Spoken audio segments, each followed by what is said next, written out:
Hey guys, how are you all? Welcome back to my channel. Today we will see what if Naruto is neglected by his family and leaves. If you enjoy, then please like, share and do comments. It has been a few years since the destined meeting of Naruto, Roxas and Alucard, who are known to themselves as the Fox brothers. For the first week since their meeting, Naruto had managed to sneak back and forth between the Namikaze estate to the ship which Naruto newly named the Hidden Fox for daily visits to Roxas and Alucard. His parents and siblings never noticed when he left to go to the deadly forest due to them ignoring the blonde. When the blonde felt it was safe, he packed up his things and moved into the Hidden Fox. The first thing Naruto did when he set up his possessions within the ship, he started to look over all this research and the layout of the ship. Apparently the ship had multiple areas for a variety of different functions, from training, utilities, kitchen, engine room, lab, power room and storage, etc. Naruto had discovered a whole lot of information within the deceased scientist's lab. All this had managed to create special items that contained special elements and gave them solid form in the shape of what seemed to be stars. These stars were known as copy abilities, or copy stars for short.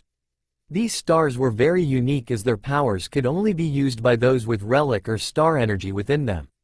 The boy remembered the first copy star he had used. Flashback. Naruto, Alucard and Roxas were currently in one of the training rooms which held multiple globes containing what seemed to be stars within them, different objects. With no doubt, he bet those stars inside were copy stars. Naruto was holding one of Aldous' journals that was on the table when they entered the room. Alright, it says here that these are copy pedestals, special globes that grants a copy ability depending on its type. One must touch a pedestal in order to gain that element, but be warned. Taking too much damage will relieve you of the copy ability. Naruto read as he looked at the pedestals. Which one should I choose? Notices an orange star pedestal with 3 dark orange sparks forming a whip on the star. That one looks interesting. Orange is a trusting color, so let's go with this one. Naruto spoke as he touched the pedestal, causing energy from the star to merge with him, surging through his body. His clothes began to change into orange and blue vest and pants, blue jester shoes, a blue cape with the Uzumaki symbol on the back as a red and orange half and half jester hat appeared on his head with a white collar. White stars on the orange half, while the other was red, and 2 white balls at the tips and a gold staff with a blue sphere crystal on the top emerged in his hands. Naruto opened his eyes as they were now a bright orange. Whoa, this is cool and I like the new clothes. I wonder what I can do now. Naruto spoke as Alucard and Roxas ran up to the orange blonde. Roxas leaped towards the pedestal, touching it as he took on beam form as well, minus the clothes except for the hat and the staff, while Alucard brought out a round stone training dummy for them to use. Poyo. Roxas spoke as he signaled Naruto to follow his lead. The crystal in Roxas' scepter glowed before forming an energy whip that slammed into the dummy, shocking it and knocking the sucker back. Naruto had a shit-eating grin on his face when he tried. This is going to be fun, Naruto thought with a big fox-like grin on his face. Naruto thoroughly abused the training dummies for the whole time that day with non-stop assaults of copy abilities. To say the boy had a blast was an understatement. Then there was the Warp Star and the Fox Star. It seemed that those with star energy had specials, airborne vehicles known as Warp Stars. Roxas had the all-balanced Warp Star, while Naruto decided to take up the mantle of the speed-type Fox Star. It took a while for the blonde to get used to riding the star, but he quickly got a hang of it. One of the things he liked about it was that he could shrink the star and wear it like a pendant, or he can call on the star and it will appear to him no matter where he was. Over the 3 years, the brothers trained in mastering their powers, while Naruto helped start teaching them on how to speak. Thanks to all this research from journals, scrolls and even physics, math or any kind of book, Naruto was now much smarter than the average 8-year-old, even if the 8-year-old was a Nara. He taught himself to build gadgets that manipulated relic energy, star energy or both. The boy also gained extensive knowledge of shinobi, chakra and jutsus thanks to Aldous' scrolls he and the ones Roxas and Alucard retrieved over the time they spent living here. No longer did he had to survive on what little he had, get overcharged by store owners or fear of getting kicked out. No parents or siblings to neglect or harm him. No poisoned food and 2 siblings who truly loved him. Naruto was happy with his new life, but even happiness can easily be shortened. He knew he had to be wary of showing his abilities. Today was the day Naruto was going to be enrolled in Ninja Academy. The young boy was currently sitting at the table eating breakfast that consisted of eggs, bacon and pancakes courtesy of using the cook copy ability with Roxas and Alucard sitting on either side of him. Do you really have to go? A young little boy's voice spoke as it echoed from Roxas. Yeah, I have to. If I'm going to be a ninja, then I'll have to go to the academy. Naruto answered. When will you be back? A young male voice from Alucard asked. I'm only going to be there for a few hours, but I'll come back immediately. I've been working out the kinks on the teleporter, so it won't take me so long to get back here. Naruto answered as his two siblings were merely unsure. Can we use the ghost copy ability and follow you to the academy? Don't want to be away from Big Brother. Roxas asked as Naruto almost spat out his glass of orange juice. But what if someone dispels your illusion? I don't want anything bad to happen to any of you. Naruto answered. They can only break through genjutsus. Not pure invisibility, big bro.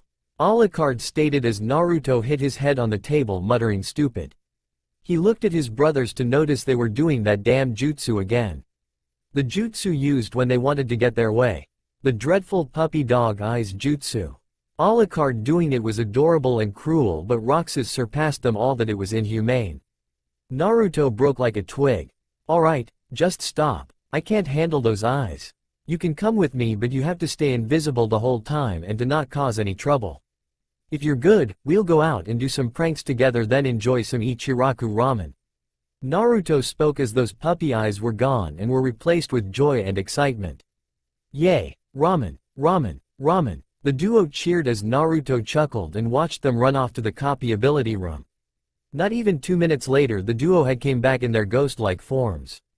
Roxas was covered by a white ethereal sheet as you couldn't see anything from him except for phantasmal ears and tail and glowing blue eyes. Alucard was completely different as his body was made out of white flames linked together as his fangs, ears, tail and eyes were pure orange flames, giving him an almost menacing appearance.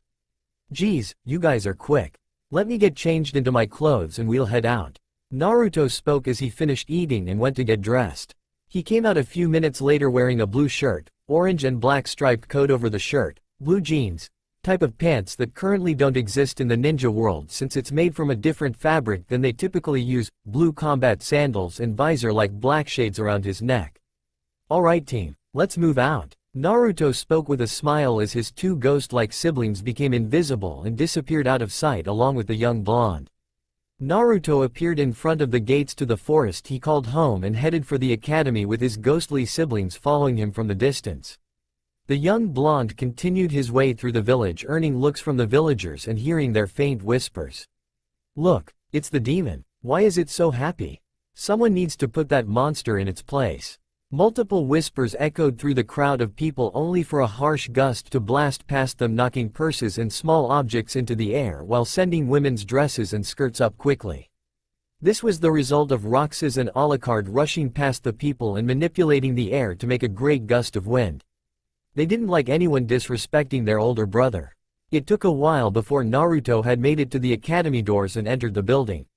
He was walking when he noticed a familiar face. It was a pale-skinned girl with white eyes and short lavender hair, at least a few inches shorter than him, wearing a light brown coat, black anbu pants and black combat sandals. This was Hinata Hyuga. Hinata was known to be very shy due to the nature of her clan being stuck up almost like the Uchiha clan but on a lesser scale. He remembered the day that Hinata was kidnapped by Kumo ninja 2 years ago. It was back when he was still training in his transformation powers. The fight was tough, but he was able to use the sturdiness of his Star Warrior form to withstand the ninja's punishments and held them off until the Anbu could arrive. No one knew about his transformation other than Hinata. After that, Hinata and him became friends. Today he wanted to introduce Hinata to his two siblings after school today and show her around the hidden fox. Naruto also had a few other friends as well, but not as close as Hinata. There was Kiba, Shikamaru and Choji too. Hey Hinata. Naruto spoke, getting the young Hyuga's attention. Hey Naruto. How are you this morning? Hinata stuttered. I'm doing fine Hinata. Do you want to come over to my home after class? There's something I want to show you. Naruto answered. Sorry, but I'm busy today. How about Saturday? Hinata replied. Okay, Naruto said as Hinata blushed as they walked in. The classroom had multiple students sitting down and waiting for the teacher. Naruto easily saw his friend Shikamaru, who is seen with narrow dark brown eyes and black pineapple hair. Choji was a little chubby with brown hair and Kiba with wild brown hair, slit pupil-like eyes, red marks under his eyes and canine-like fangs. "Hey Naruto, what's with the new threads?" Choji asked curiously. "I thought of a little change in what I wear is all." "Do you like them?" Naruto asked. "They're okay," Shikamaru answered lazily. "They look better than what you used to wear." Kiba answered. "They are pretty nice. The pants are a nice touch." Choji spoke as he munched on some chips. The group began to chat for a while until they came into the room.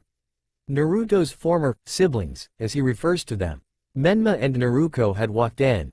After being trained and cared for by their parents, both of them became spoiled rotten. Menma was arrogant, cocky and rude to everyone and always claiming certain things like girls as his, an attitude problem and a show-off, while Naruko was cold and spoiled, usual having a fit when she didn't get what she want and didn't respect those she thinks are lower than her. Naruto has been avoiding them and the rest of the Uzumaki and Namikaze family as much as he could. He didn't want to be involved with those child neglectors and bullies. "Great, here comes the village's so-called saviors. More like spoiled brats other than you Naruto," Kiba whispered. "Troublesome." Shikamaru spoke annoyed. Naruto simply glared at his siblings, as Alucard and Roxas looked at them with hate-filled eyes when Alucard had a devilish smirk on his face and whispered something to Roxas, who also got a devilish smirk. The two had a plan and unsuspecting targets. Alucard was the first one up and his target was Menma. Menma was walking towards the seats heading to where Hinata was sitting at.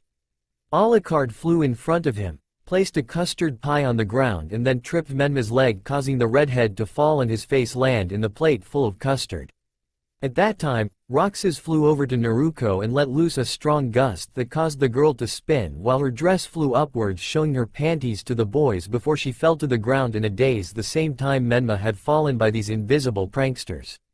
It was completely silent for a few seconds before the whole class bursted into laughter at the twins' misfortune, while Naruto merely kept a calm face but was laughing on the inside with Kurama. "I love those kids so damn much. Bawahahahaha." Kurama howled in laughter. The two got up as Menma wiped the custard off his face and Naruko pulled her skirt down as both were completely pissed. "Which one of you did that? Step up now so I can beat the living crap out of you." "Databai," Menma shouted in hurry as no one came forward. "Yeah, no one can treat us like that. Dat base," Naruko screeched. Naruto merely rolled his eyes at them. "Serves them right," Naruto muttered as Menma and Naruko heard what he said and glared at him. "What did you just say?" Menma yelled. "I said serves you right, jackass." Naruto hissed as Menma had fury in his eyes. "What did you say? I'm going to beat your sorry ass." Menma shouted as he ran towards Naruto with his fist cocked back for a punch. The blonde easily saw the attack coming and dodged to the side before delivering a devastating haymaker to the redhead's face, sending him flying into a desk hard. "What did you say, Naruto asked before sitting down as their teacher Iruka walked into the classroom. Iruka had tan skin, brown hair in a ponytail, and a scar on the bridge of his nose, wearing a blue and green Chunin outfit. "Menma and Naruko Uzumaki Namikaze, go sit down. Class is about to begin." Iruka spoke as the two snarled and took their seats. "Alright, my name is Iruka and I'll be your teacher for the next 4 years.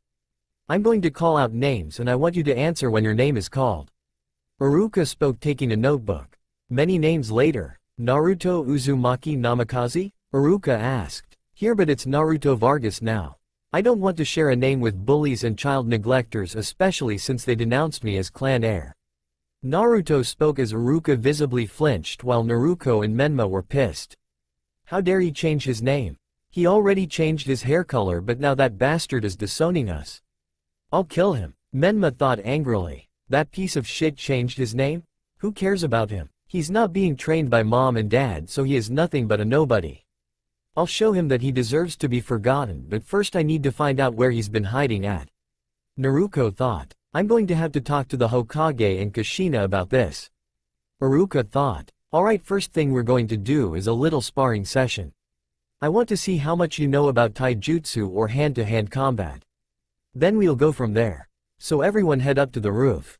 Iruka spoke as the class and him left for the roof with an invisible Alucard and Roxas following. A few minutes later, everyone was now standing on the roof, which had multiple sparring areas for the students to use. Alright, we'll be having one-on-one sparring matches. I'll call on 2 names and those people will get into the arena. No jutsu or weapons are allowed. First 2 are Naruto Vargas and Naruto Uzumaki Namikaze. Will you please come up? Iruka spoke as the 2 of them entered the ring. I hope you're ready to get beaten, Dobi. Naruko spoke as she got into one of the Uzumaki's fighting stances. Don't get cocky. Naruto spoke as he placed his left leg bent forward and his right back, his left and right arms in front with his hands in a position almost like he was wielding claws. Next battle stance from the first game. What's that stance? I never seen it before. Menma and Naruko thought surprised. I never seen this stance before. It seems to be an offensive one bearing from the hands and fingers being positioned like claws, but it screams defensive too. Iruka thought as he stated Hajime, it means start or begin. Naruko charged towards Naruto as she let loose a powerful punch only for Naruto to dodge and counter-attack with a roundhouse kick, knocking the girl off her feet but not out. Naruko recovered and went in with a haymaker, but Naruto merely ducked and delivered a speedy uppercut, sending her into the air. Naruko immediately went for a downward kick but was grabbed by Naruto and tossed away from him. She was about to land on the ground when Naruto ran at her with incredible speed with his right hand in a claw-like motion before slashing at her face, sending her flying out of the circle and onto the ground. The whole class was stunned at the display of strength and ferocity Naruto just portrayed. The winner is Naruto Vargas. Iruka stated with surprise as Naruto smiled while Alucard and Roxas were dancing with joy by Naruto's victory. Naruko had gotten up off the ground and she had a big scratch mark across the right side of her face to the bottom left from Naruto's attack. It looks like you've been used as a scratching post. Kiba chuckled as Naruko took a mirror out and looked at her face before screaming. "Ah, my beautiful face. You're going to pay for that, Dobi." Naruko shouted as she attempted to attack Naruto only to be stopped by Iruka. "That's enough, Naruto Uzumaki Namikaze. Naruto won fair and square and I'm not going to allow you to attack any of your classmates outside of spars. Or do I have to tell your mother and father about this?" Iruka threatened as Naruko flinched and glared at Naruto with rage while Hinata, Choji, Shikamaru and Kiba congratulated the blonde. "I'm going to find out what you're hiding, Naruto. And when I do, I'll take it from you and show everyone that you are nothing but a worthless loser." Naruko thought as Menma had similar thoughts. After the sparring matches were over, the rest of the school time went over quickly as everyone was hiding back home. Naruto was walking home with his ghostly siblings following him, but he knew that someone was following him and he knew who. "Looks like Naruko and Menma are stalking me. I'm not letting those bastards find out about my brothers or the hidden fox. It's time I ditch them." Naruto thought as he looked at Roxas and Alucard, who nodded. Naruto made a turn to a dead-end alley as his stalkers were currently following him. "He's heading for a dead end. He's ours now," Menma thought with a wicked grin on his face as they ran towards the alley. "Time to talk, Naruto?" Naruko asked as when they made it to the dead end to notice Naruto wasn't there, like he just vanished. "Where the hell did he go?" Menma yelled as they were frantically looking for the blonde. Unknown to them that Naruto was floating above them as his body was made out of ghostly orange and white wisps, signifying that he turned into ghost form, while his clothes were nothing but a orange and white shredded cloak. "Huh, they ain't getting anything from me," Naruto thought as his siblings snickered at his former siblings before flying off to the Hokage's monument with fox-like grins on their faces. Meanwhile at the Hokage's office, Minato was currently facing the greatest enemy to all ninja, even Hokages. The dreadful and most evil thing to possibly exist. Paperwork. He was currently stamping papers and burning papers that were marriage proposals to his 8-year-old daughters. He took a glance at a photo hanging from his desk. It was a family picture of him, Kushina, Naruko and Menma smiling, but at the very back corner of the photo you could see a lonely Naruto frowning. This picture served as a reminder to his awful treatment towards Naruto. Something his sensei Jiraiya mentioned when wanting to see Naruto a few years ago, but the blonde was gone at the time. Then he heard a knock on his door. "Come in." Minato spoke as his wife and 2 other children walked in, but he noticed an angry look on Kushina's face along with a huge scratch mark across Naruko's face. What happened to your face, Naruko? Who did this to you so I can punish them?" Minato asked as he ran over to his daughter. Naruto did this to me. Naruto spoke, shocking Kushina and Minato. What? Naruto did this to you? Minato asked as Naruto and Menma explained what occurred during the spar, including Naruto's battle stance, following him but only to have him disappear, and Naruto's name change and reason. Kushina and Minato weren't happy hearing this about Naruto. Were we really neglecting Naruto? If then, it explains the memories we have without a single Naruto in them, but I wonder who's been training our son and where was he for all this time? Minato thought, only for him and his wife's eyes to suddenly dull before becoming bright again. Something was up, but what was it? Today was Saturday and the very day Naruto was going to introduce his friend Hinata to his siblings. He'd been waiting for this day for so long that he couldn't hold his excitement. He did give Roxas and Alucard a warning that Hinata will go nuts when it came to something cute. Roxas was downright adorable and Alucard was uniquely cute in his small state. They were basic targets for women. Naruto had gotten dressed and fixed his brothers their meals before setting off to the Hyuga compound. Ever since he rescued Hinata, the Hyuga clan were kind enough to allow him access to the compound so he could visit. It was also due to when Hinata's mother Hitomi was pregnant with her second child and was slowly dying. Roxas and Alucard managed to create a medicine to heal her pain and allowed her to survive the childbirth. He was more than welcomed. They even let him train or just spend some time there if his parents weren't paying attention or training him, which was always. Naruto then and there had decided to make a rule to himself. If his parents were going to ignore him, then he would ignore his parents except Minato when it came to mission assignments or when called to his office for an important matter. His siblings, however, was another story. They were spoiled rotten and treated everyone that they didn't like as garbage, including him and anyone who was friends with him. They were his enemies and he wasn't going to let them get away with it either. He was on his way to meet up with Hinata to only noticed a nasty scene that made his blood boil. Naruto's cronies, including the pink-haired baboon Sakura, were picking on Hinata. Every time Hinata tried to get away, the girls would corner or shove her. He hated Sakura to no end. She was an annoying banshee who tried every chance she got to get herself involved with his former family and the Uchiha clan. It wasn't simple lovesickness either. Just like her mother and father, Sakura was very greedy and believing marrying into either clan will grant her every wish. She saw Naruto as threat that needed to be removed, and the same was spoken for Naruto. He had to be wary of her, but Hinata came first. "Hey, leave her alone," Naruto shouted as he used his teleporter to appear in front of Hinata. Naruto-kun. Hinata spiked, surprised yet happy to see her friend. One of his eyes was glowing red since he was using transformation jutsu to hide his new appearance except for his clothes. He was using his devil's stare at Hinata's attacker. Ever since using the synchro, hidden abilities he had started to awaken with him. Devil's stare was the power within his red eye, able to hit his targets with images of their worst nightmares by manipulating their sight and brainwaves. Weak-minded people will faint while the strong-willed will be paralyzed to being knocked unconscious for hours with nightmares. A lot of the weak-minded girls fainted while Naruto and Sakura were knocked unconscious, foaming at the mouth. Naruto halted his ability to look at Hinata. "Hinata, are you alright?" Naruto asked as Hinata was in awe of how Naruto took care of the bullies before nodding. "I'm fine. Naruto-kun, what did you do to them? I didn't see you move or anything," Hinata asked. "I'll explain it soon, but not here. There's something I want to show you," Naruto offered, reaching his hand out to Hinata. "Sure, Naruto-kun, I would love to."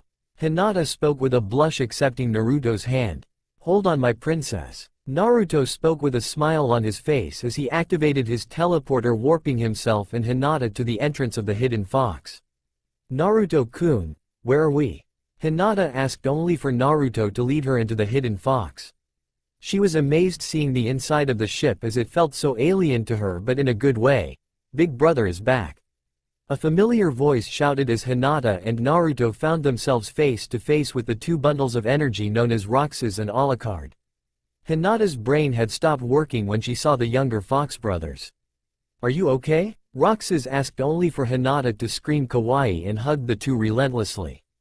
Naruto had to stifle a laugh while Kurama had bursted out laughing. "Bawahaha, this is so rich. I'm lucky you also serve as a living camera. Go help your brothers before they melt from embarrassment." Kurama chuckled. "Hinata-heim, please Please let go of my brothers cause I don't think they could breathe right now. Naruto said as Hinata heard his words and let the poor youngsters go as they were taking in all the air they could. Even though I don't have lungs and don't need oxygen, I thought I was going to suffocate to death. Roxas wheezed. I'm so sorry. I got carried away. Wait, do you say brothers? Hinata asked curiously, noticing that tidbit of information. Naruto then explained everything that happened from when he ran away to the Forest of Death to living with Roxas and Alucard. Then he dropped his illusion, showing his new look to Hinata. He didn't expect Hinata's reaction to his new form. It makes you truly unique and special, was the answer he got from her, and that was all he needed. Naruto, you are a very kind and sweet person to take care of Alucard and Roxas for their father's sake. I wish I could do something incredible like that, but the clan elders don't really accept me at all. Hinata explained sadly. Don't let them try and get you down, Hinata. I know you are strong. If someone is stronger than you, then you should get stronger than them. They don't have the thing you got, which is heart and spirit. Naruto stated. Yeah, Big Brother told us how strong-willed and kind you are, and that's real power. You shouldn't let those old coots get their way with you. Alucard explained, folding his arms. Yeah, we'll help you. A friend of our brother is our friend too. Roxas stated, standing proud. Thank you guys. You all are so sweet, but how should we do this? Hinata asked kindly. I knew. We should try to the battle room. Roxas stated as he leapt into the air and stood on the table. Battle room? Hinata asked curiously. Follow us. Alucard stated as the duo lead their hybrid brother and human friend to a different room. They were led to a mostly empty room except for the one strange machine in the center, which looked like an arcade game with a card slot in it. This is the battle room, also known as the battle simulator. Daddy Aldous discovered this room when he was living here. Apparently whoever designed this room had faced a lot of foes and somehow managed to store their essence inside this machine. Something special happens when you beat a level of the machine. Why don't you guys give it a try? Alucard explained. Sounds like a good idea. Let's try it, guys. Naruto stated. I agree as well. This will help me get stronger too. Hinata stated as Naruto went up to the machine. He activated the machine, showing tons of bars listing levels. Most of them were blacked out except for the one on the top that said level 1. It listed the picture of a jester-like creature similar to Roxas in cuteness, with a long blue cap, blue shirt with white collar, no legs and 2 long yellowish-green shoes that were pointed, a red lion with a flaming mane and tail, and a mysterious shadow figure showing a forest. It also said there was prize, but the prize was shadowed and had X3 next to it. The title of it was Forest Terror, and the objective was to defeat 2 mini-bosses and boss. It also listed 4 copy abilities that was available. These copy abilities were Fire, Cutter and Sword. Alright, Forest of Terror. Defeat the boss. Let's go. Naruto shouted, tapping the level. The entire room glowed brightly, blinding the group before transforming into what seemed to be a bright plain-like area with a forest up ahead, but they didn't recognize their location and where the room taken them. Where are we, Naruto-kun? Hinata asked curiously, looking around at the environment. We activated the battle simulation, so it took us somewhere. There's the forest, which is no doubt our destination. Naruto explained. Naruto, Roxas and Hinata look. Alucard shouted as he pointed to 3 copy abilities before them. They were Fire, Cutter and Sword. Those are copy pedestals. We can use that to power ourselves up. Naruto stated. I'll take Cutter. Roxas stated as he touched the pedestal, transforming into Cutter. Roxas, who wore a winged cap with a blade like boomerang going through the top. I'll take Sword. Naruto stated as he touched the copy pedestal, and watch as his clothes took the attire of a swordsman with a green tunic, white pants, blue belt, green pointy cap, white shirt underneath the tunic, green fingerless gloves, and brown boots wielding a broadsword. I'll fight with no copy ability this turn. Alucard stated as the copy pedestals disappeared. Kit, something is heading your way. Prepare yourself. Kurama warned as Naruto told the group, and they readied themselves for a fight. Suddenly the jester shown earlier, standing at 10 feet in size, appeared before them and took out a bomb. A red gauge appeared above them where the jester was saying Poppy Bros Sr. I bet that gauge up there must be how much damage this guy can take. So let's knock it down to 0. Naruto claimed as the battle begun. Poppy created a couple of bombs and began hurling them at the 4, forcing the young children to dodge the explosions. Hinata quickly activated her Byakugan and charged forward and delivering palm strikes to the monster and retreated back before it could bomb her up close. The gauge had went down by a fifth of its percentage. "Here I come," Roxas shouted as he removed the blade from his hat and tossed it like boomerang slamming into Poppy before he caught and delivered multiple slashes to the bomber, dropping the health bar by a fourth. Poppy began to get faster and change his style of attack, leaping across the area and sending forth bombs towards the four kids. "My turn," Alucard shouted as he called upon more relics into his body and began to form a spiral barrier around his brothers and friends, keeping the bombs from exploding and harming everyone inside. Then with a mighty push he shoved the relic barrier outwards, striking the capped bomber and putting him into a daze while a fourth of his life gauge remained. Naruto took that moment to charge forth with his blade drawn and began to unleash multiple slashes, whittling away at Poppy's health before leaping into the air. He held his sword down and pierced it through on his way to the ground, finishing off Poppy as the health bar vanished. Naruto took a step back from Poppy as it transformed into the bomb copy star.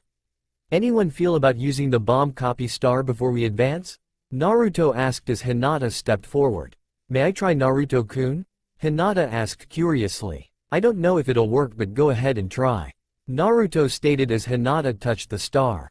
The star flew into Hinata as her outfit changed into a punk attire with black jacket with white collar, blue pants, black shoes and a green and blue hat with a white cuff holding a black star appeared on her head. "It worked," Hinata stated, summoning a bomb in her hand and explosive tags. "I'll have to look into this later, but we are about to advance," Alucard stated as they found themselves in the forest with a big flaming lion blocking their path with another health gauge, but this time reading Fire Lion. "Great, a fire lion. Let's show this flaming hairball who's boss," Naruto shouted as the battle begun.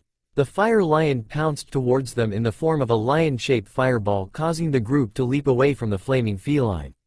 "Kit, whenever it charges, have it ram into a tree or wall. The impact will stun this nibby rip-off," Kurama advised as Naruto nodded, launching himself forward with his blade, focusing energy into the blade. "Sword beam," the orange blonde shouted, releasing a powerful energy slash from his sword, hitting the lion. Roxas hurled his boomerang at the feline only for it to leap in the air and slash at him repeatedly, knocking his copy ability away. "Leave my brother alone," Alucard shouted as he took Roxas' copy ability into himself as his claws turned into boomerang blades along with segments of his tail and ears. He fired his claws at Fire Lion, forcing him to let go of Roxas, who countered by extending his claws and slashed the lion's face up before Hinata tossed multiple bombs at the lion, blowing up when it came into contact. The lion's gauge was already cut in half as it let loose a roar and the fire covering its body grew even hotter. It let loose a huge breath of flames at the group in fury. Naruto quickly created a barrier around his friends, protecting them from the blaze. The lion charged, turning itself into a flaming fireball. "Jump!" Naruto shouted as they jumped into the air, letting the lion crash into a tree, knocking it out cold. "Now let loose your attacks," Naruto shouted as they started striking the unconscious Fire Lion and quickly draining the beast's gauge away. This time Hinata threw an onslaught of bombs that tore into the beast until it exploded, leaving the fire copy ability in its place. "I'll take that, since that cat robbed me of my ability and used me as a scratching post," Roxas stated, absorbing the ability, causing a gold tiara with green jewel with flames erupting from it to appear on his head, his skin to take a hint of red and his tail to transform into flames. "Now for the final boss," Alucard shouted as they found themselves deep in the woods. Blocking their path was a big tree with a huge grasp of leaves surrounding them. Suddenly a pair of eyes and mouth appeared on the tree, surprising the group. It howled angrily as a purple long health gauge appeared above it, reading Wispy Woods. "So our last opponent is a living tree. Let's make firewood out of this chump," Naruto shouted as the battle begun.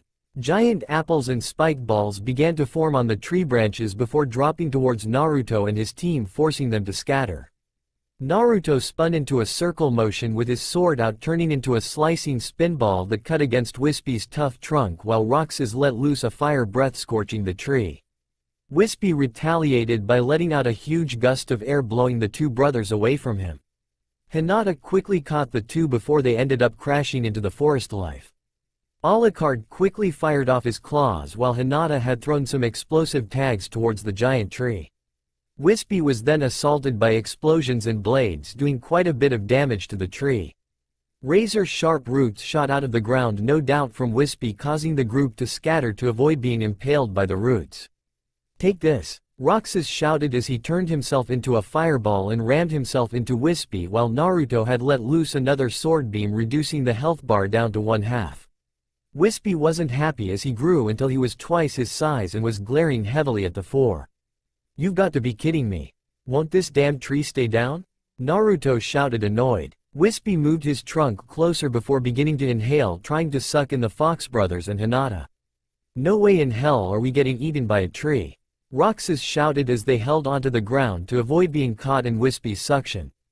"Hinata, toss some of your bombs," Naruto shouted. "Got it," Hinata shouted as she let loose some bombs and explosive seals from her pockets.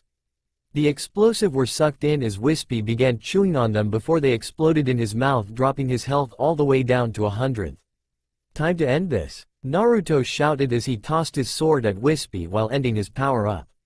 The sword smashed into the tree, dropping the health bar to 0, causing Wispy to shrink and let out a tear as 3 cards flown from him towards Naruto. The cards each held a picture of either Poppy Bros Sr., Fire Lion, and Wispy Woods. Then a voice was heard. It came from Wispy. "You did well to defeat us. Your task has been complete. We'll assist you through those cards. Take this final gift from me. My power shall be yours." Wispy spoke as he transformed into a pair of green leaf-patterned gloves with brown wood fingers and Wispy's emblem on the top. Naruto took the gloves as the simulation had ended and they found themselves back at the Hidden Fox with their copy abilities gone. "That was incredible. We are all awesome, especially you, Hinata," Naruto shouted excitedly as Hinata was surprised. "I agree. We couldn't have handled those bosses, especially Wispy, without Hinata's help," Alucard stated. "I agree completely," Roxas shouted as Hinata was shocked before she had a big smile form on her face. "Thank you everyone, but I couldn't do it with you guys either. We worked and won as a team together," Hinata answered, getting a smile from everyone. "Hey guys, look," Roxas stated as he pointed at the machine. 3 packs of cards came from the card slot and what seemed to be a picture. "Card packs? Let's open them up," Naruto stated as he handed a pack to Roxas and Alucard while opening himself a pack. The cards consisted of picture of either characters, powers, and what seemed to be a type of warp star design. Naruto had pulled out a few character and power cards along with a warp star card. "Hey look guys," Hinata spoke, calling them over. She was holding a picture of the 4 standing in front of a cheering Poppy, Fire Lion, and Wispy Woods with smiles on their faces, as there was a caption hanging on the top that read "Congratulations" in rainbow font. The group smiled at the sight. After going a few more rounds in the battle ring, Naruto gave Hinata a ride on the Fox Star. The Fox Star was an orange star that was stylized to look like a fox with 4 points resembling a limb each with red-bladed claws, and the front tip was a fox head and the back had 3 streamer-like foxtails at the end of it. It was big enough for the two to ride. They were currently flying above the village amongst the bright sunset. "How are you liking the ride, Hinata-heim?" Naruto asked with a smile on his face while Hinata sat behind him. "I love it, Naruto-kun. It's beautiful up here," Hinata answered with a smile on her face. "I'm glad you like the view. Whenever I felt down, I always watched the village on top of the Hokage monument, seeing the sunset or the sunrise. I always wondered what it would be like to fly into the sky and feel the wind flowing through my face. It always made me feel free, almost as if I could do anything," Naruto explained. "Naruto-kun," Hinata answered. "I came to the monument often when my parents started neglecting me for my siblings. It was the only way for me to calm down since I didn't have that many friends. Then I met you, Hinata, and my brothers. I realized I wasn't alone anymore. You guys didn't make feel alone anymore," Naruto explained as Hinata was surprised before smiling. "I feel the same way as well, Naruto. If you hadn't protected me, then I would have ended up in Kumo having unspeakable things done to me, and you did it once more from Naruko and her gang. You gave me courage and you helped me feel strong. You saved my mother from dying. You and your brothers are amazing. I want to grow strong so I could unite my clan and free them from the caged bird seal, but also protect those precious to me," Hinata stated as it was Naruto's turn to be surprised before he smiled proudly. Then let's get stronger together. So we can accomplish our dreams and protect the ones we love. Naruto shouted with fire in his eyes. They flew around the village for a good few times before descending to the Hyuga compound. Naruto had let Hinata get off the star.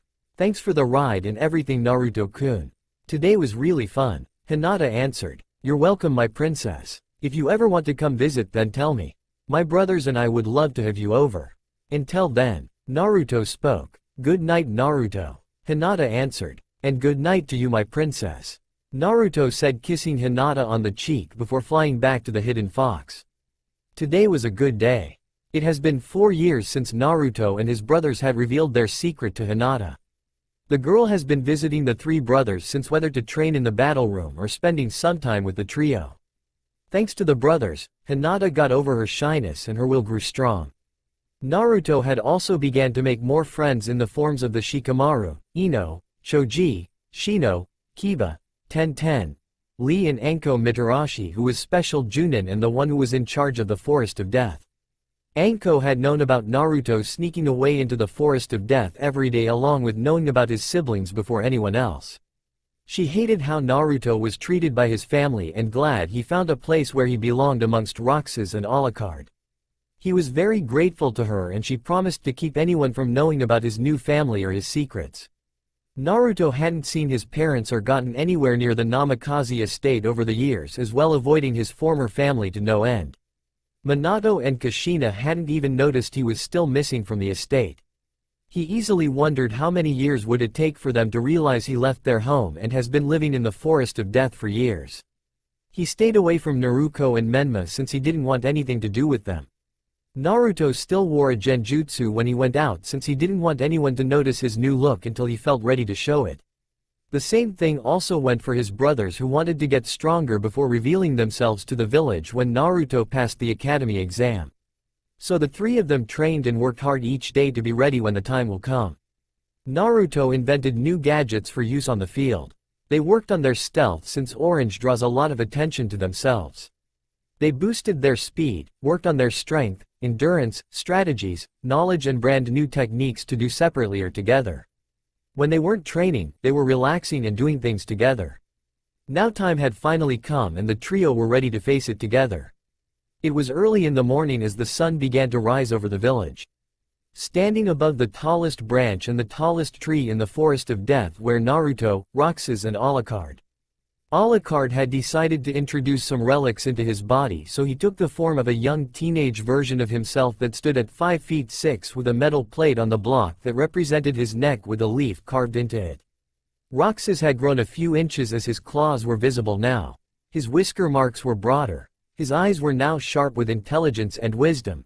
He wore a silver tail ring and a blue bandana on his head with his ears poking out, and it was adorned with a metal faceplate that had a leaf symbol carved into it. Naruto, however, had grown the most.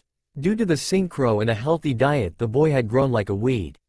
He stood at 5 feet 11 with a lean and muscular build. His face was devoid of any baby fat. His fangs had grown and the ones that peeked from his mouth were now 2 inches in length. His hair was long, reaching halfway to his back and turned orange in color with yellow streaks going at the tips. His ears were longer and elven-like. His pupils were now slits. His whisker marks were broader. His nails had claws and his pupils almost glowed in the light. He wore the same coat but was now longer to hide his size, a black shirt, black pants, his visor, the wispy gloves he got from the battle room, a kunai pouch and card holster holding a deck of cards in it. "Are you ready, big brother?" Roxas asked. "Yep, I thought it's time for a good old last day prank before we get things started. What do you guys say?" Naruto asked as his answer was in the form of wicked grins from his siblings.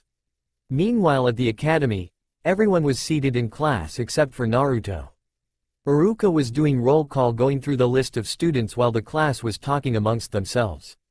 Everyone is wearing their original Naruto outfits. Menma and Naruto had grown but not their personality or attitudes. Menma was wearing a hideous, kill me, orange and blue jumpsuit and blue sandals with his hair grown a bit longer, while Naruto had her hair loose and wore a red dress with black sandals. Menma was 4 feet 8 and Naruto was 5 feet in height, mainly due to them eating ramen most of the time instead of a balanced diet. The only ones noticing Naruto's absence was his friends, especially Hinata, who was wondering where Naruto could be. "Naruto, where are you?" Hinata thought. "At the Hokage monument. Ready?" Naruto asked as his brothers nodded with a smile on their faces. "Showtime," Naruto stated, clicking a button. A loud boom was heard, putting everyone on high alert, but they didn't expect what they were expecting. The entire Hokage monument had been graffitied. The first Hokage's face was holding a Make-Out Paradise novel with an obvious nosebleed and a huge blush on his face. The second Hokage's face was sporting a scowl with buck teeth, black eye and picture of dog crap on his cheek. The third Hokage's face literally cringing at the second with tears coming out of his eyes and a scrunched up face, but the fourth Hokage's face was the worst. The fourth Hokage's face was holding a limited edition black Make-Out Paradise book with a massive nosebleed, heart-shaped eyes and the words, "World's Greatest Closet Pervert Trained by Super Pervert," with each head having fireworks going off of them in spectacular fashion. But the real kicker was the painting of a toon fox giving the fourth the middle finger and brandishing a gigantic banner saying, "Home of the Biggest Closet Pervert, Minato Namikaze," with a picture of 3 foxes giving the peace sign. Minato was in his office with an impassive face looking at the graffitied mountain with a big tick mark on his head and a twitching eyebrow. Suddenly multiple explosions of smoke erupted from different parts of the village, but not just any smoke. It was multicolored smoke ranging from blue, pink, orange, red, green, purple and yellow. Shouts echoed through the entire village as each explosion of smoke went off. Standing behind the Hokage were Jounin, who were doing everything they could not to laugh. "Men, I want you to find out who is doing this and report it back to me," Minato stated, but before anyone could move they heard the sound of sizzling. They slowly turned to see a large black bomb with the words, "Surprise motherfuckers," in big white letters.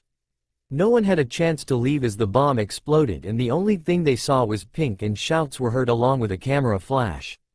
Meanwhile, at a random rooftop, Naruto, Roxas and Alucard were laughing their heads off from the chaos they had all started. "Is that all of the targets?" Alucard asked as Naruto pulled out a map of the village with X's on different locations.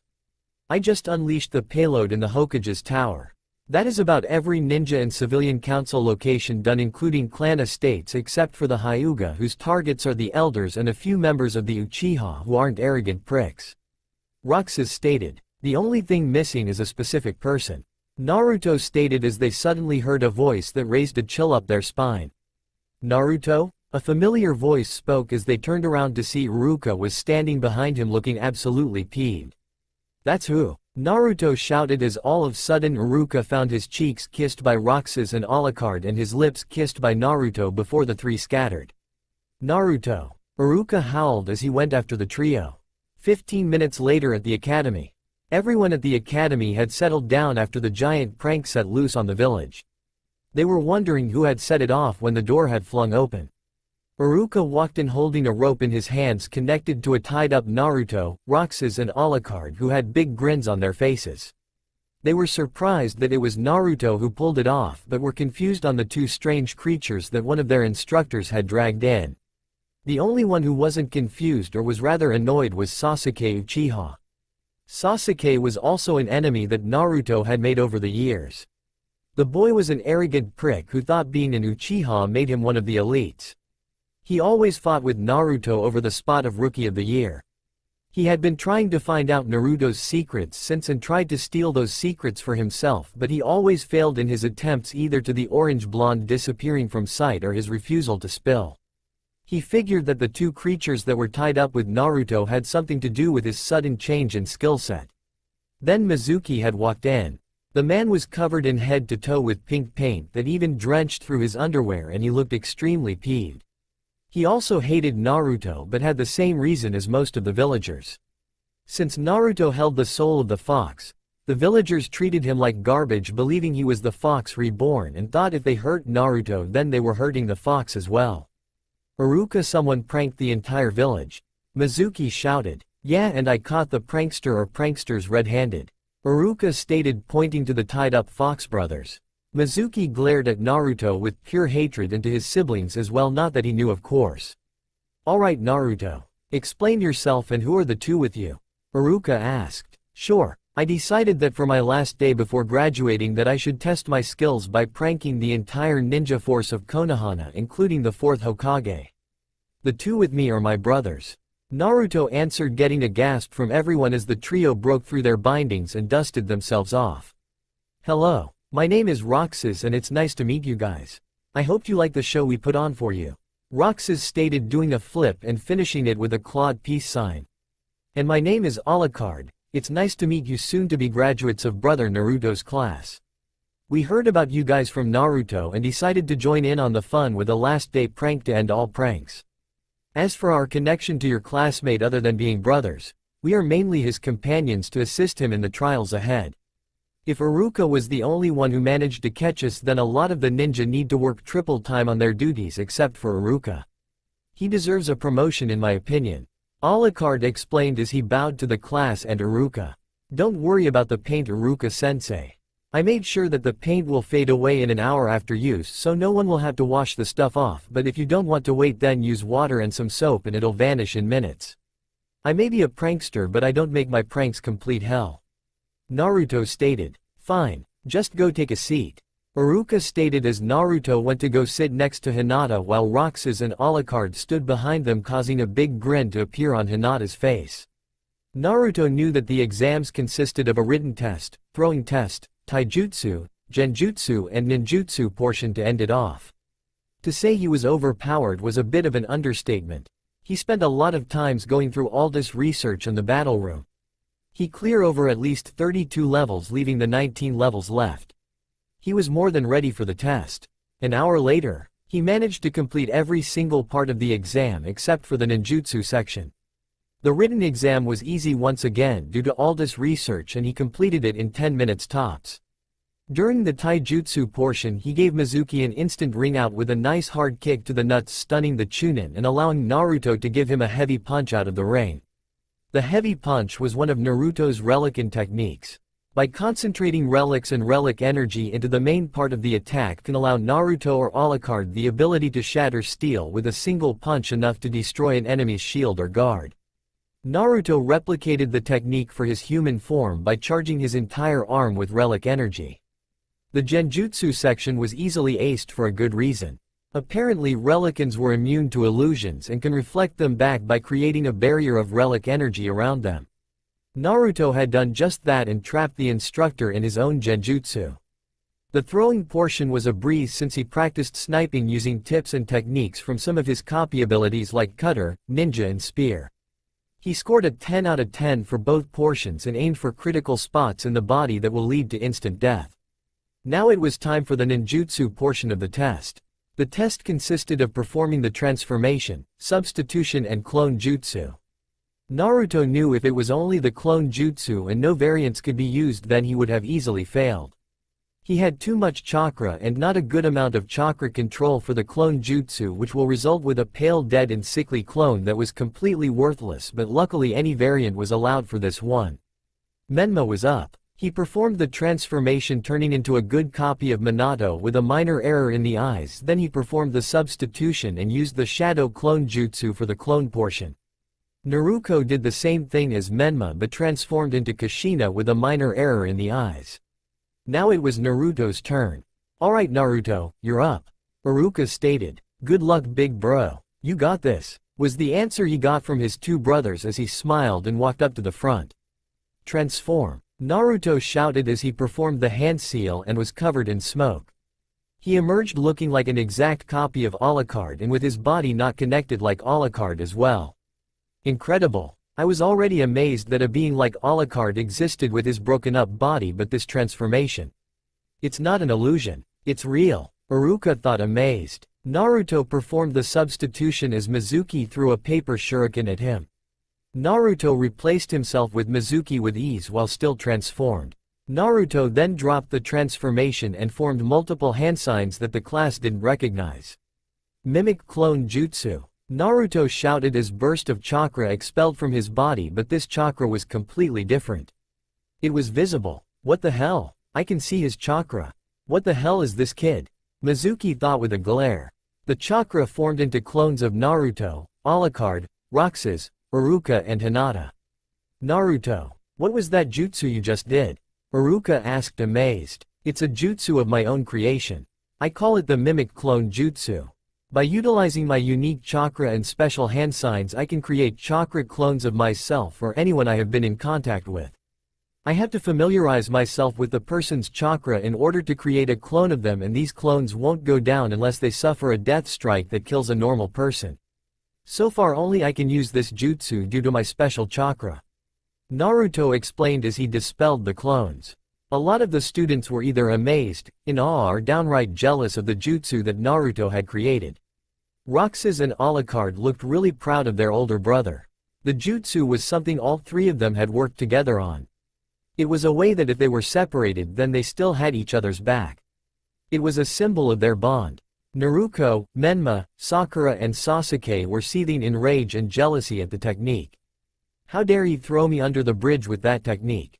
Adobe, idiot, like him doesn't deserve to use a technique like that. Menma thought in rage. If I have that technique, then I'll be able to defeat anyone who stands in my way and prove to everyone that the Uchiha are the elites. Sasuke thought. If I figure how that technique works and those hand signs, then stealing that jutsu will be a breeze. Sakura thought with a devious grin on her face. A no-clan loser doesn't deserve that technique. I proved to everyone that he deserves to be forgotten. Naruto thought. I'm impressed, Naruto. Very impressed. You definitely earn your headband. Iruka stated as he handed Naruto a black headband. Wait, this is the Rookie of the Year headband. Naruto answered surprised. Well, you've gotten perfect record on all of your classes and tests along with the exam, but that special jutsu you did had given you enough points to top over the other Rookie of the Year candidates, so this special headband is all yours. Iruka stated as Naruto had a big grin on his face. Thank you so much, Iruka-sensei. Naruto said as he gave his sensei a hug and went to his friends. The exams were finished and many of the civilian students had lost their chance in becoming ninja. Naruto and his brothers knew this was just the beginning of their new life as ninja of the Hidden Leaf Village, but had to be careful for every step of the way. Minato was sitting in his office looking at all of his ninja. Apparently all of them were colored in paint from his reports, and the color had finally faded away. He wanted to go see his kids who had graduated from the academy but couldn't because he still have yet to find out who had caused all of the stir. Jiraiya and Kushina were in his office as well while the damages to the monument were being cleaned up. He couldn't believe that no one noticed the smoke and paint bomb in his room before it went off, or the presents that had managed to strip him down to his birthday suit in front of some of his shinobi. He was lucky nothing important was damaged. Let me get this straight. Someone had not only painted the Hokage's monument, they had also pranked about every major clan in Konoha except for most of the Hyuga and a few Uchiha. Not only they had gotten me but found every civilian council and shinobi home and pranked them, and that it was an academy student who had done it, and the only one to catch him, her, was an academy teacher? Minato asked as his shinobi hung their heads in shame. Just get out. Minato stated as every one of them had left the room in shame except for one who he told to stay.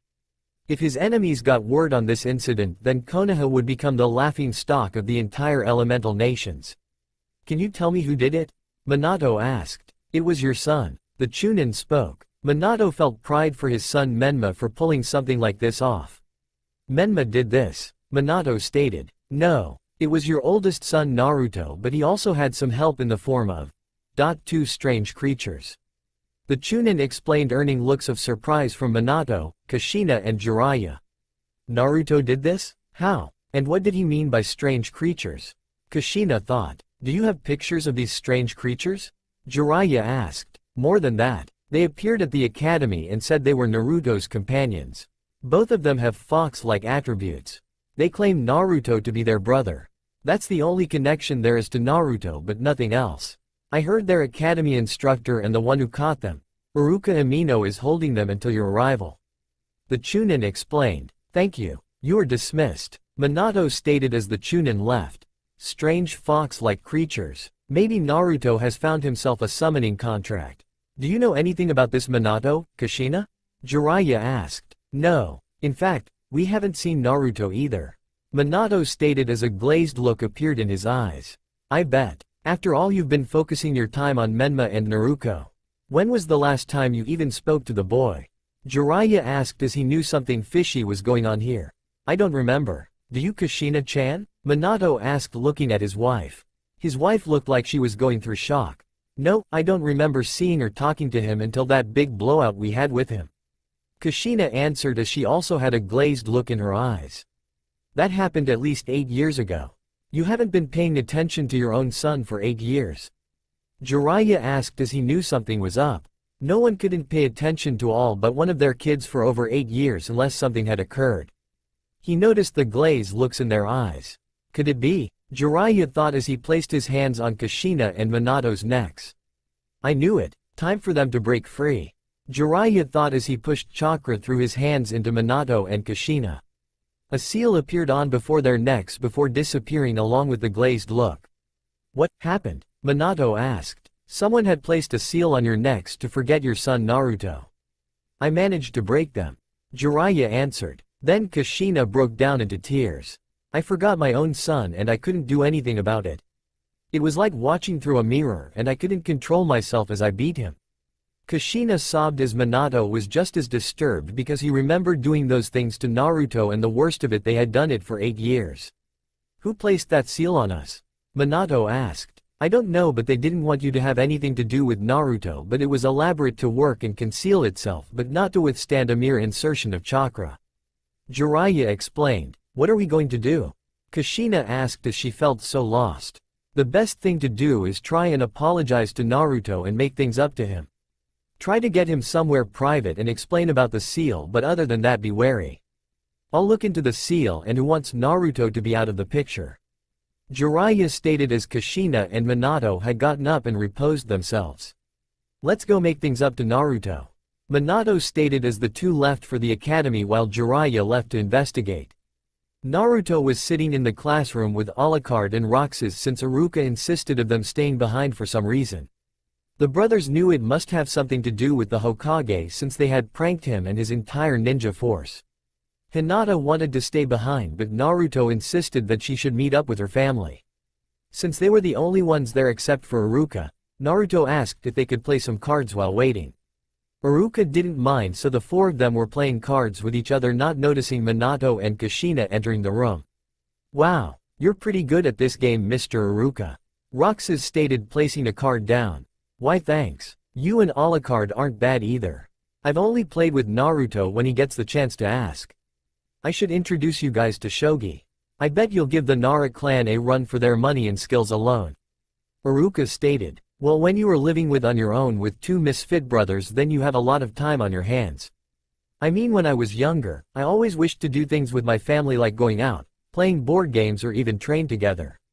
However it doesn't always work out like it does in fairy tales. Sometimes you're left behind by those closest to you. Naruto spoke. Naruto? Iruka spoke. I remembered that day. After a failed attempt of getting attention, I ran away and found myself into trouble where I could have died. If it wasn't for Roxas and Alucard, then I wouldn't be here today.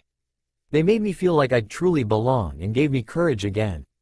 In the end I found the strength to make new friends and the ability to protect them.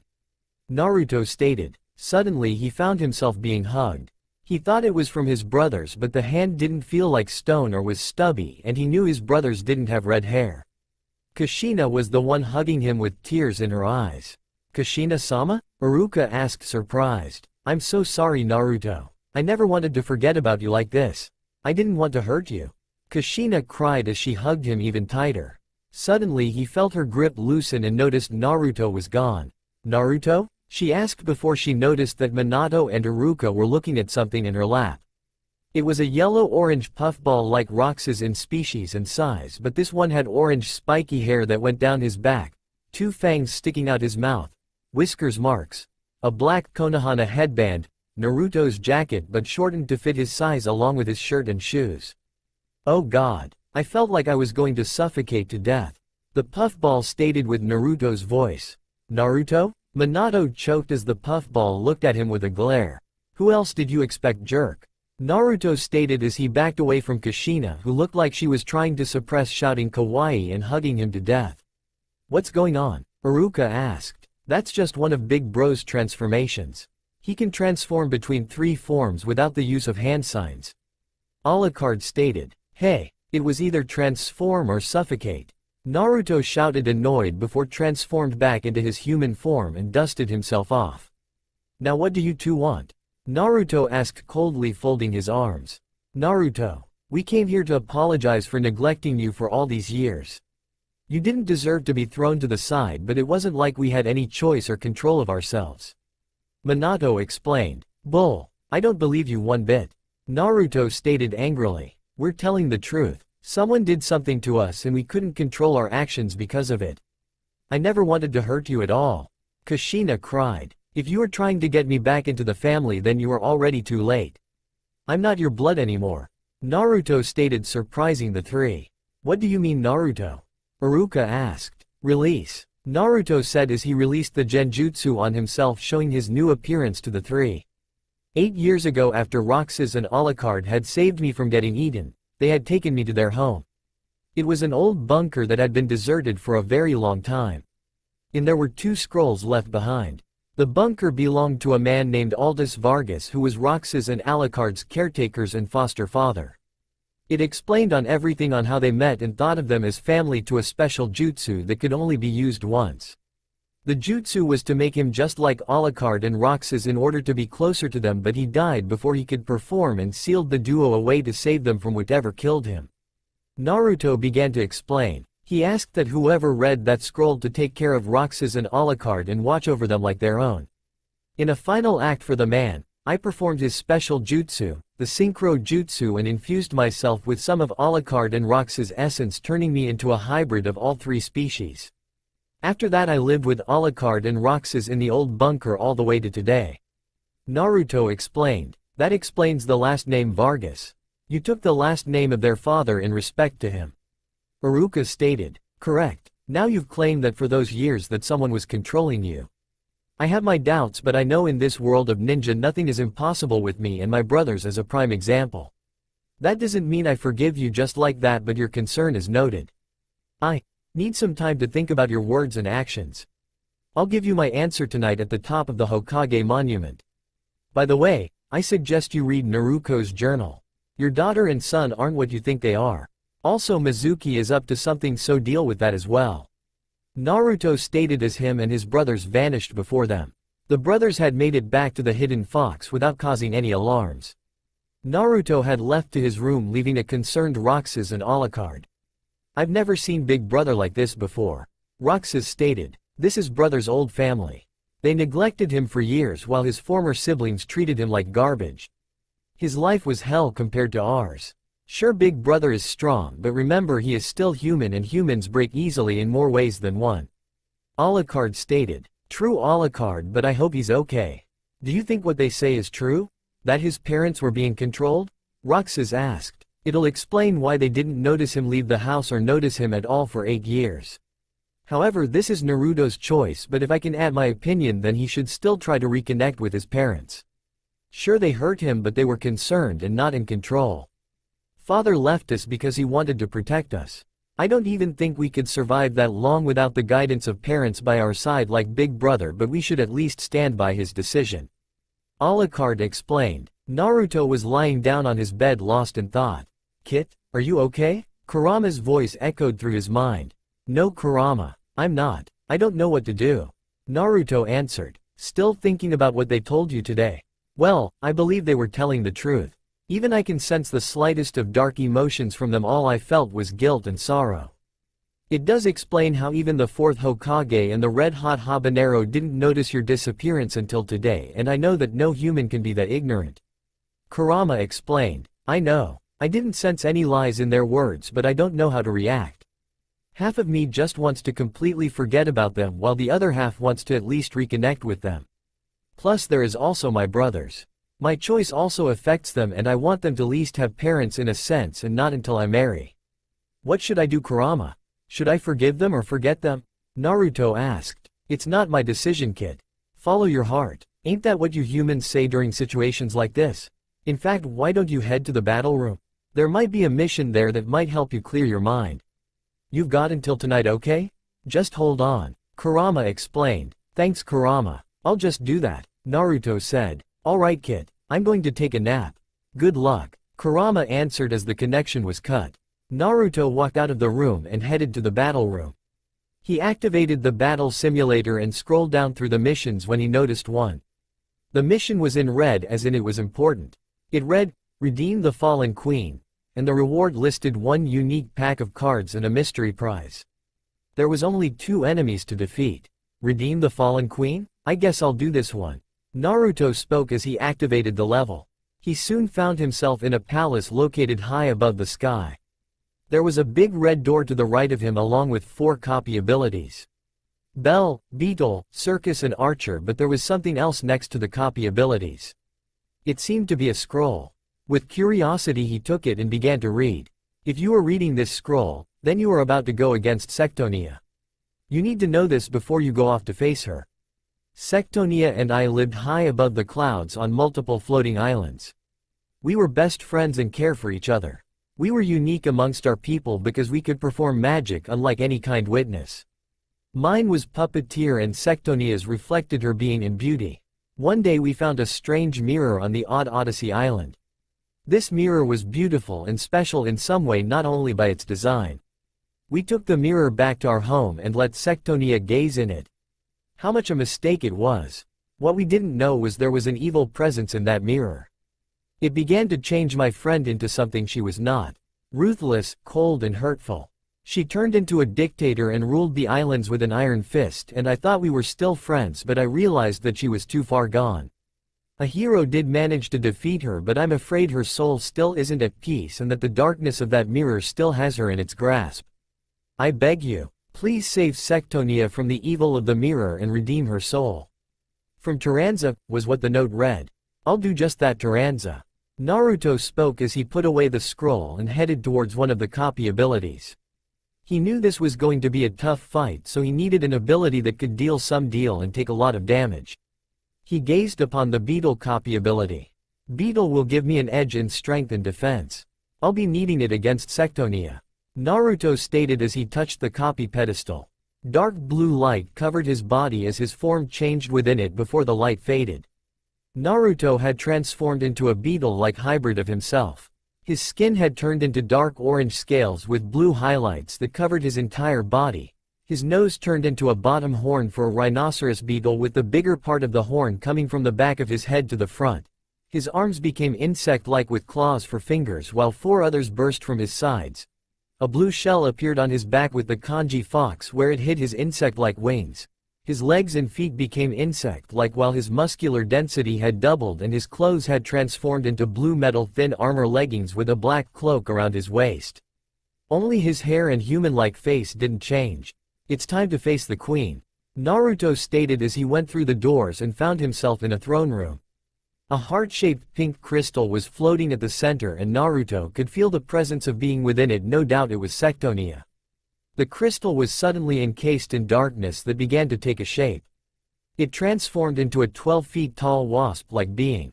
The wasp was of the female variety with a similar structure to a person and was beautiful. She had a color scheme of blue and yellow with violet eyes, golden wings with beautiful patterns, no arms but gloved hands, an hourglass figure, a heart on her royal regalia located at her chest, a crown with a heart in the center, and she wielded 2 staffs, which was a gold one with a pink diamond and a silver one with a green gem. So you wish to free this soul? I may have been defeated before, but I'm not relinquishing this soul ever. Her desires and screams are so delicious for me to not let go. Queen Sectonia spoke. You're despicable. You feed on innocent beings just to make yourself feel good. If Sectonia knew this was going to be the price for gazing at your wicked mirror, then you and that mirror should have been destroyed a long time ago. I am freeing her soul today and you aren't going to stop me. Naruto declared, getting into a fighting stance. Very well. I'll enjoy feeding on you too. Queen Sectonia shouted as her health bar appeared with her name reading Dark Sectonia as the Wasp King's color severely darkened. Bring it on, you parasite. Naruto shouted as the battle begun and the 2 charged towards each other with no remorse. Meanwhile, with Alucard and Roxas. Are you sure about this, Roxas? Alucard asked as he noticed his brother was holding a metal sphere which he knew was a hollow receiver. I'm sure, brother. You saw what happened in there. If Big Brother is fighting this Sectonia's darkness, he needs to know that there are still others that have his back. Roxas stated. Alright, for Naruto. Alucard stated as Roxas sent the receiver off to the only ones who needed to see this. Naruto's parents. Sectonia and Naruto clashed, striking each other with blow to blow. The orange blonde was glad he had chosen to use Beetle in this battle, or he would have already failed. Sectonia was no slouch on the battlefield. She was fast and had blasted with dark orbs of magic to attacking him with rings made out of dark energy. They were no longer fighting in the palace but in the skies. Star style. Heaven's knuckle. Naruto shouted after forming hand signs as his fists were enveloped in pure star energy while he charged forth. Try this. Dark Sectonia shouted as she fired a barrage of gold rings once more in an attempt to knock the orange blonde off course. Naruto however slammed his fists into the rings, shattering them to pieces with impact before delivering a powerful punch to Sectonia, sending her flying back.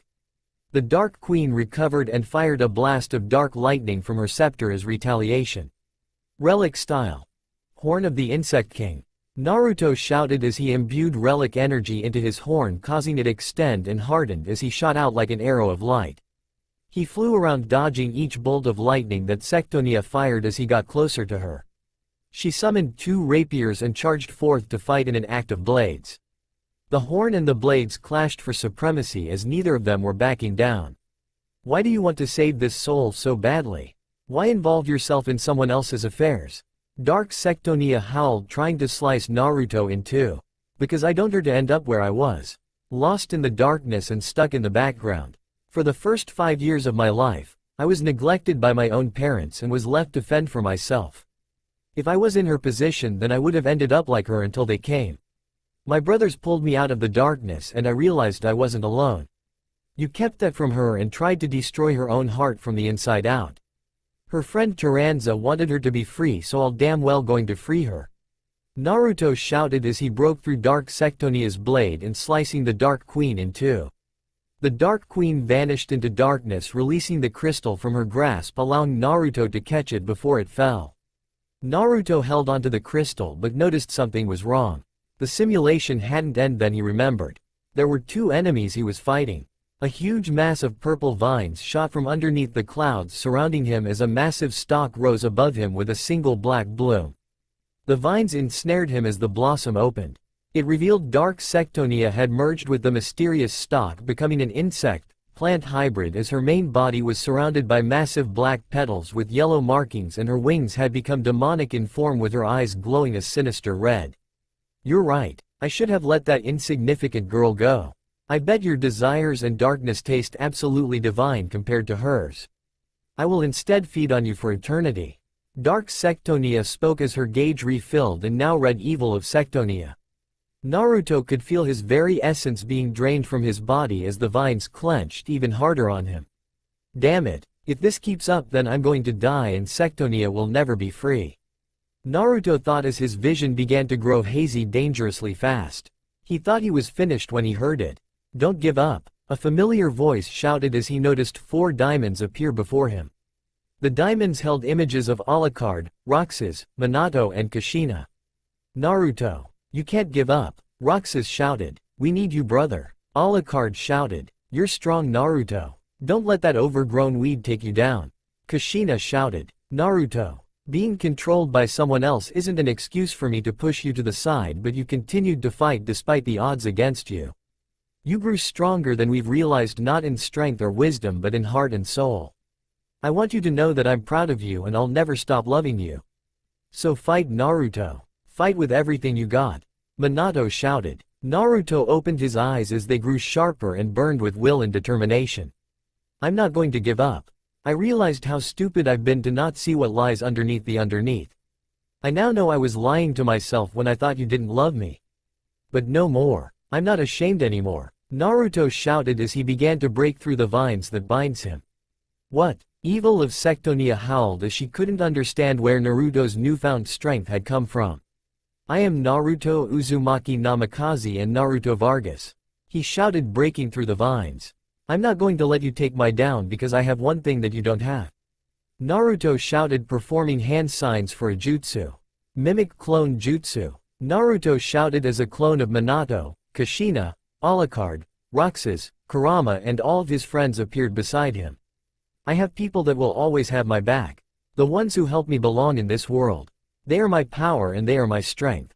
Beat me down all you want but I won't lose. Naruto shouted with all his might as he performed more hand signs. Bond style. Chains of heart jutsu.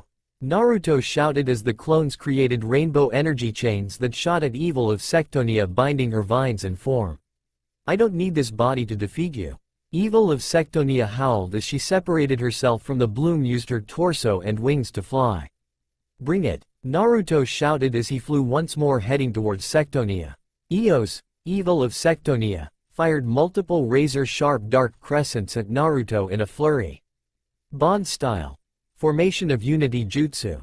Naruto shouted as the clones of Ino, Choji and Shikamaru shot forth, forming a triangular barrier blocking the blades but sending them flying back in the form golden arrows, piercing Eos with pinpoint precision.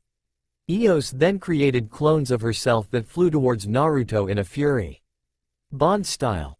Hunter's Pride jutsu. Naruto shouted as this time the clones of Shino, Hinata and Kiba were sent forth, turning into twisters of light that destroyed the clones before slamming into Eos with no remorse. I'll not lose to you. Eos screamed as she released a flurry of acid spirits at him with no remorse. Bond style. Wool of hard-working jutsu. Naruto shouted as the clones of Lee and Tenten shot forth, transforming into swords and slicing through the acid and precision before striking Eos. Just die. Eos howled as she transformed into a burning fireball and rocketed forth to end Naruto. Bond style. Bloom of the Teacher jutsu. Naruto shouted as Anko and Iruka's clones went forth, transforming into a giant blossom that grabbed the fireball and threw it back with incredible force. Die die die die. Eos howled as she focused her energy before unleashing a gigantic laser in her last effort to finish Naruto. Bond style. Spirit of Love jutsu. Naruto called out once more as the clones of his parents went off, forming a spiraling chain that shattered the laser and wrapped itself around Eos, preventing the evil from hopes of escaping. The spirit was forced to watch Naruto perform 12 different hand signs. Bond style. Naruto spoke as the clones of Kurama, Roxas and Alucard transformed into energy and spiraled around each, forming a bright rainbow sphere of energy, and flew towards Eos in fury. Rasenjo no Tamashi jutsu, spiraling heart. He howled as he sailed to slam the spiraling sphere into Eos. The evil spirit screamed in pain as the spiraling sphere shredded and purified her darkness until she exploded in a blast of petals. Naruto suddenly found himself back in the battle room in his normal form. Naruto. A familiar voice spoke as he turned around to see his brothers and his parents looking at him. Ka-san, mother, To-san, father, brothers? Naruto asked, confused as he found himself in a four-way hug by Kushina, Minato, Roxas and Alucard. Naruto. You had us so worried. I thought we were going to lose you. Roxas shouted with tears in his eyes. Yeah, big brother. Don't pull a stunt like that ever again. You're going to give everyone heart attacks. Alucard stated. Oh Naruto. I'm so proud of you. You grew into such a fine man. You were incredible in there. Kushina stated. I'm very proud of you, Naruto. You fought with everything you had and didn't give up no matter what. You are remarkable, son. Minato spoke as they let go of Naruto. Minato-sama, Kushina-sama, did you really mean what you said back there? Naruto asked. Yes, we've meant every word. Being controlled by someone is no excuse to neglect you for all those years. We're really sorry and I hope we can make it up to you. Do you forgive us? Minato asked. After everything I just went through, I realized I'll be an idiot if I didn't. Mother and father. Naruto spoke as Minato and Kushina had smiles on their faces. Suddenly Naruto's pocket began to glow as the jewel-holding Sectonia's spirit flew away from him. The crystal glowed even brighter before taking the form of a young teenage girl with long blonde hair, light peach skin, a slim and elegant figure, beautiful angelic insect-like wings, and appearance and outfit similar to Queen Sectonia. Sectonia's spirit, it turned into a person. Roxas stated, surprised as Naruto walked up to the unconscious girl and picked her up in his arms. I really did redeem the queen. Naruto spoke with a smile on his face. Meanwhile, in a hidden base located underneath Konoha, a shadowed figure stood in front of an army of masked warriors. This man had features of a mummy, but the darkness couldn't reveal anything else. It seems my seal has been broken. No matter. This is only the beginning of my plans. Once it comes to fruition, then the leaf shall rise and rule the entire world. The figure stated. Something was afoot in Konoha, and what danger does it hold? It has been a week since Naruto given his former parents Minato and Kushina another chance. To say the relationship was strained didn't do any good. It was awkward between the three. The first was the living arrangements. Naruto didn't want to move into the Namikaze estate due to Menma and Naruto, who hated him with all their might, and he didn't want his brothers moving there either for that same reason. Kushina, however, didn't want Naruto to stay on the Hidden Fox for his entire time either, since it was in the Forest of Death and the place earned that name for a reason. Minato managed to work on an agreement. Until the Menma and Naruto problem was solved, then Naruto and his brothers would stay in the Hidden Fox but at least join a family meal once a day, so they settled for breakfast time. They had read Naruto's journal and were outraged and upset by everything she had written, from how she bullied the others and her personality, and Menma's being that of spoiled children. They realized how much of a great injustice they had done to their eldest son. The second was the Hidden Fox. Minato knew if word got out that there was ship capable of flying and armed with weapons, then Konoha would doubt become a target to other nations and make connections to them really shaky at best to full-blown war for the worst, like what happened in Uzushio. Kushina and Naruto figured out that problem. The Hokage will make the ship a triple S-class secret, and only those he truly trusts or Naruto fully trusts shall know of its existence, but only as a bunker. They could borrow some of the scrolls since it lists some jutsu that weren't major secret techniques for other nations but were rare and very prized for the knowledge it contained. They left the machines and blueprints to Naruto since he was the best to make sure it wouldn't fall into the wrong hands. There were other problems as well, but some of those still needed to be worked on. Then there were other problems. First was Sectonia. She was quite surprised to find herself in the Hidden Fox and was nervous around Roxas. The reason was because Roxas' species was the one who defeated her when she was trapped in the darkness. Naruto reassured her that Roxas wouldn't hurt her, but there was still going to be tension between them. She was also surprised about her new form and realized that the evil darkness that controlled her had left a fraction of its powers within her. This was also balanced by Naruto's ancient Comet Chakra, combination of relic and star energy with chakra, which also given her a more human-like form, but she could turn into her queen state, but there was a lot of work to be done. Then there was the Civilian Council. Naruto's change had been witnessed by multiple villagers, and if they found out about Sectonia, then Naruto feared that they would use the poor girl as breeding stock for soldiers with her powers. He had currently brought this up to Minato and Kushina when they came to visit Naruto, so the three along with Roxas, Sectonia and Alucard. Sectonia right now was holding onto Naruto with a scared look on her face. Her world was way brighter and peaceful compared to the shinobi nations, and be used as a breeding factory had terrified her very much. I don't want to hole up Sectonia in the Hidden Fox for all her life. She needs interactions with other living beings besides us, but I don't want that damn council to turn her into their personal factory just for her powers. Naruto stated, I know, son, but this is going to be difficult. We can have her under the protection of the Namikaze clan, but after finding out how unstable Menma is, then she would be put into more danger. We can let her become a ninja in a genin team, but the Civilian Council will bar her from that. We can keep her identity so no one will try to cause a demon hunt, but how are we going to protect her? Kushina asked and thought. Then a light bulb went off in Minato's head. Naruto, did using the synchro cause any special powers? Minato asked. Yeah. I can change between my Star Warrior, Relican and human forms along with the powers that come with it. I have some ocular powers in my eyes, but so far I've only got the right eye awakened, not my left. There's still things about that haven't been brought to the surface. Why? Naruto asked. Because Naruto, you are the key to this. Have you heard of the CRA law? Minato stated as Naruto had shocked look on his face like someone just slapped him in the face. CRA? What's that? Sectonia asked curiously at the small hope in front of her.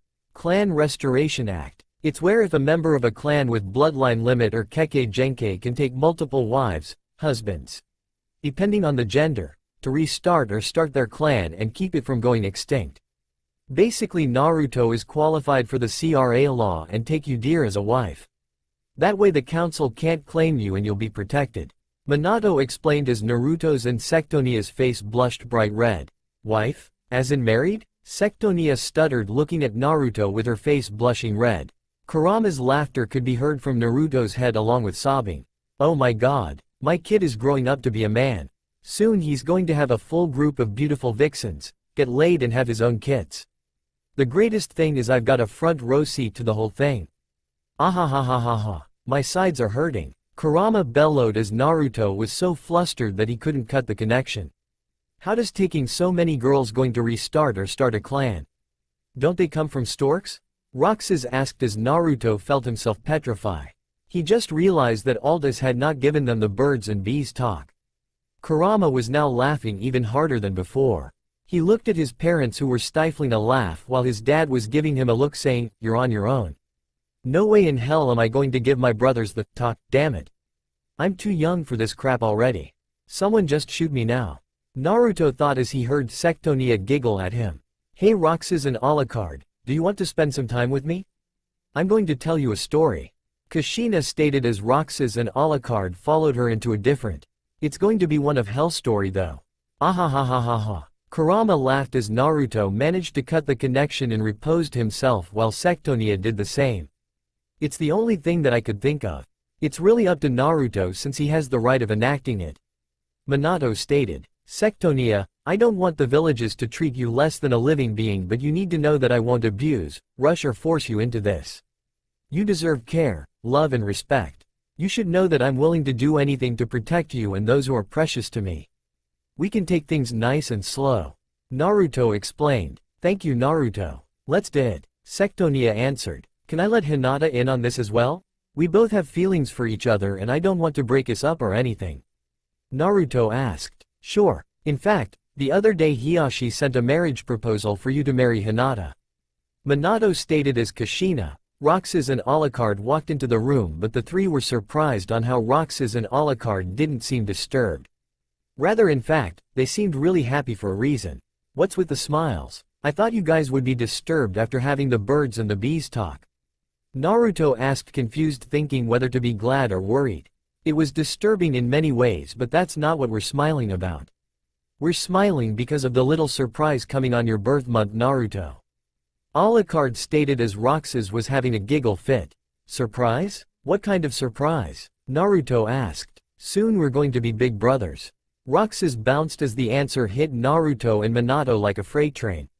You're pregnant. Congratulations. Sectonia stated as there was a look of fear on Minato's face, but it was replaced with joy. Naruto's heart was confused at most. This new child could lead him to being neglected by everyone, or it could be the very thing that can connect him with his family. I'll think on this later. Naruto thought. We'll talk about this later. Naruto, you and brothers go to the academy. It's almost time for team selections to begin, so you shouldn't be late. Minato stated as Naruto flinched, realizing that team selections were today. Come on, we're going to be late. Bye guys. Naruto shouted as his brothers rushed out of the hidden Fox rode the Warp and Fox stars to the academy as quick as they could. Should we tell them that the team selection isn't until an hour from now? Kushina asked. It's payback for painting me pink and stealing my clothes. Minato stated as his wife giggled. An hour later, the brothers realized that they had been duped when they were the first ones to arrive in class. The conversation had started and ended in phrase. This means war. So the three spent their time playing cards while waiting for their classmates. Luckily Naruto's friends showed up first except for Lee and Tenten, who were already in a Genin team since last year. Morning Naruto. I see you've brought your brothers with you. We've been meaning to ask you about them, but we couldn't find you anywhere. Your location for most of the day is always a mystery. Kiba stated as his pup Akamaru barked. Sorry about that. I'm still trying to patch things up with my family. It's shaky at best, plus I don't want my home being defiled by villagers who think I'm the nine-tailed fox. Naruto explained. It is logical, but why do you smell like wasps? My beetles smelled traces of a wasp, or specifically a wasp queen on you, and it's one there I don't recognize. Shino asked. Naruto knew he was going to mention sometime soon since he had to leave for the council later on in the day. Might as well tell them some of the truth. Naruto thought. Well, did you notice my new appearance? Receives nods. I awakened an unknown Kekkei Genkei years ago, which started to slowly change my appearance and abilities. The wasp smell reason is because I found a girl who happens to be born with a wasp keke genke unconscious a week ago when I was out training. Her name is Sectonia. I was afraid of what the council was going to do with her if they found about her. I discovered that I fall under the CRA law and the only way to keep her out of the council's hands was to take her as one of my wives. She's been spending the week at my place. I want to take things nice and slow with her. Plus I didn't want to leave Hinata behind either. Naruto explained. Told you girls will be troublesome. Shikamaru stated as he earned a whack on the head by Ino. That's so sweet of you, Naruto. This is why I like you better than Sasuke. He's nothing but cold, arrogant and heartless. At least you know how to respect a woman. Ino stated proudly. She used to be a Sasuke fangirl until Naruto showed her how Sasuke really was and told her she would end up being crushed and abused. Naruto told her to find someone who would care and love her back, plus he kept Naruto's cronies off her back and also told her things not to do in her ninja career like fangirling or dieting. Then Naruto explained about how he met his brothers and cared for them as a final request from their father figure. Wow, that's really sad and so sweet. Just know that the Akamichi clan will have your back if any trouble comes. Hey, I got an idea. After we're done with meeting our teams for today, we should meet up at one of my family's barbecue restaurants or have a potluck at one of the parks so we can get to know more about your siblings and your friend Sectonia. It'll help her get familiarized to the village and add new friends in her circle. Choji explained. That's a really good idea, Choji. It'll help ease her into settling in the village and help make her feel comfortable. Plus we can get to know about Roxas and Alucard better.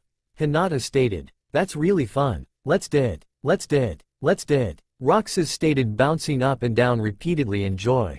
Sounds really nice. Let's go with the potluck. It'll be much calmer than a restaurant full of strangers. It's also something our dad wanted to do for us before he passed. Alucard stated. It's like one of those books my mom made me read when I was kid. Naruto is the kind and helpful older brother. Roxas is the doofy kid brother who is always filled with non-stop energy and excitement, and Alucard is the middle brother who keeps his younger brother out of trouble as best he can. Just so troublesome, Shikamaru thought. They spent the rest of the time talking to each other as other people came into the classroom. Well, looky here. A familiar voice spoke as the group of friends turned to see Naruto, Menma and Sasuke standing before them. Naruto glared at his former siblings. Thanks to you, Mom and Dad scolded and beat the crap out of us while cutting our training. You should have just disappeared already. Naruto spat hatefully, earning glares from Naruto's friends but mainly his siblings. They were shooting daggers at Naruto and Menma. Look at you. You're nothing but a freak, and so are your so-called brothers. You guys deserve each other because you are nothing but rejects. Menma spat as the brothers' anger was boiling. You don't deserve that jutsu or anything. You should hand it to someone who truly needs it like me. The Uchiha clan can use that jutsu to the fullest than someone like you. Sasuke stated coldly. Naruto knew they were taunting him, but their words meant nothing. I bet their parents dumped them when they were babies because they knew they were freaks. Sakura added as the three tormentors laughed at her joke. That was the final straw. The whole room was swamped with a massive amount of killing intent unlike any they felt before. It wasn't flooding the room and suffocating everyone as it was controlled and striking four specific targets, the Namikaze twins, Sasuke and Sakura. Others could feel it, but it wasn't as intimidating like those four. It was originating from Naruto, whose eyes were literally glowing with pure fury. I can handle you saying rude things about me and I'll defend my friends from your words, but if you ever direct it to my brothers, especially the one who cared for them before me, who gave their life for them, then what I'm doing now will only seem like mercy on what I can do to you. So you better shut up and leave or I'll show you a real monster.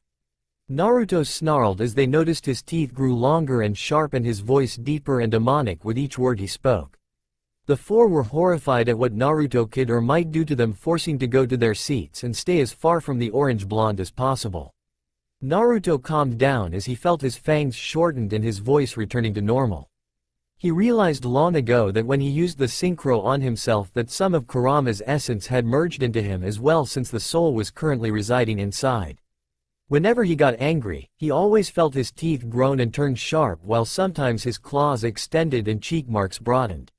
He knew that Kurama was a being who represented malice and hatred, and that said sin will draw his power to the surface. Even without chakra, that alone could set off something in Naruto's body more primal and dangerous that the blonde feared. He didn't want to see the results of such a deadly combination. I'm going to have to keep my anger in check. I don't want to harm those I care about or anyone innocent. Naruto thought as he watched Iruka walk into the classroom, but not Mizuki. He already knew what happened to Mizuki since he was caught trying to steal the forbidden scroll over the week, and he and his brothers were the ones to kick his ass with use of the shadow clone jutsu since the man wasn't worth the use of the mimic clone jutsu. Iruka congratulated the students in the room before beginning to announce the teams. Naruto tuned out most of it until it reached Team 7. Team 7 is Sakura Haruno, Sasuke Uchiha and Sai Shimura. Your sensei will be Kakashi Hatake. Iruka stated as he noticed the evil hungry look in Sakura's when she heard she was being paired with Sasuke. Team 8 is Yakumo Kurama, Kiba Inuzuka and Shino Aburame, and your sensei is Kurenai Yuhi. Team 9 is still in circulation. Team 10 is Choji Akamichi, Shikamaru Nara and Ino Yamanaka, whose sensei is Asuma Sarutobi. Team 11 is Naruko Uzumaki Namikaze and Menma Uzumaki Namikaze, and your sensei is Yamato. Team 12 is Hinata Hyuga, Naruto Vargas and Sectonia Hana, and your senseis are Kushina Uzumaki and Anko Mitarashi. Your senseis state you must meet them and your teammate training ground 44. Iruka stated. Naruto could see the anger radiating from his former siblings and Sasuke. This wasn't going to be a good start with targets already gunning for him. At least he had his girlfriend, his brothers and familiar faces to help him out. Naruto and his brothers could feel the hatred coming off of Sasuke, Sakura and his former siblings, but Sakura however was more responsive. Why would those bakas have two senseis instead of us? Sakura screeched like the banshee she was. If you have a problem with it then take it to the Hokage, but I won't let you disrespect his choices or the others here. Iruka shouted annoyed as Sakura got into her seat and was silent. Everyone except Team 12 should stay in their seats until your teachers arrive. Iruka stated as the Fox brothers and Hinata left to go meet their senseis. Naruto was happy that he knew where they must go since the forest was home to him, but also that Hinata was going to meet Sectonia.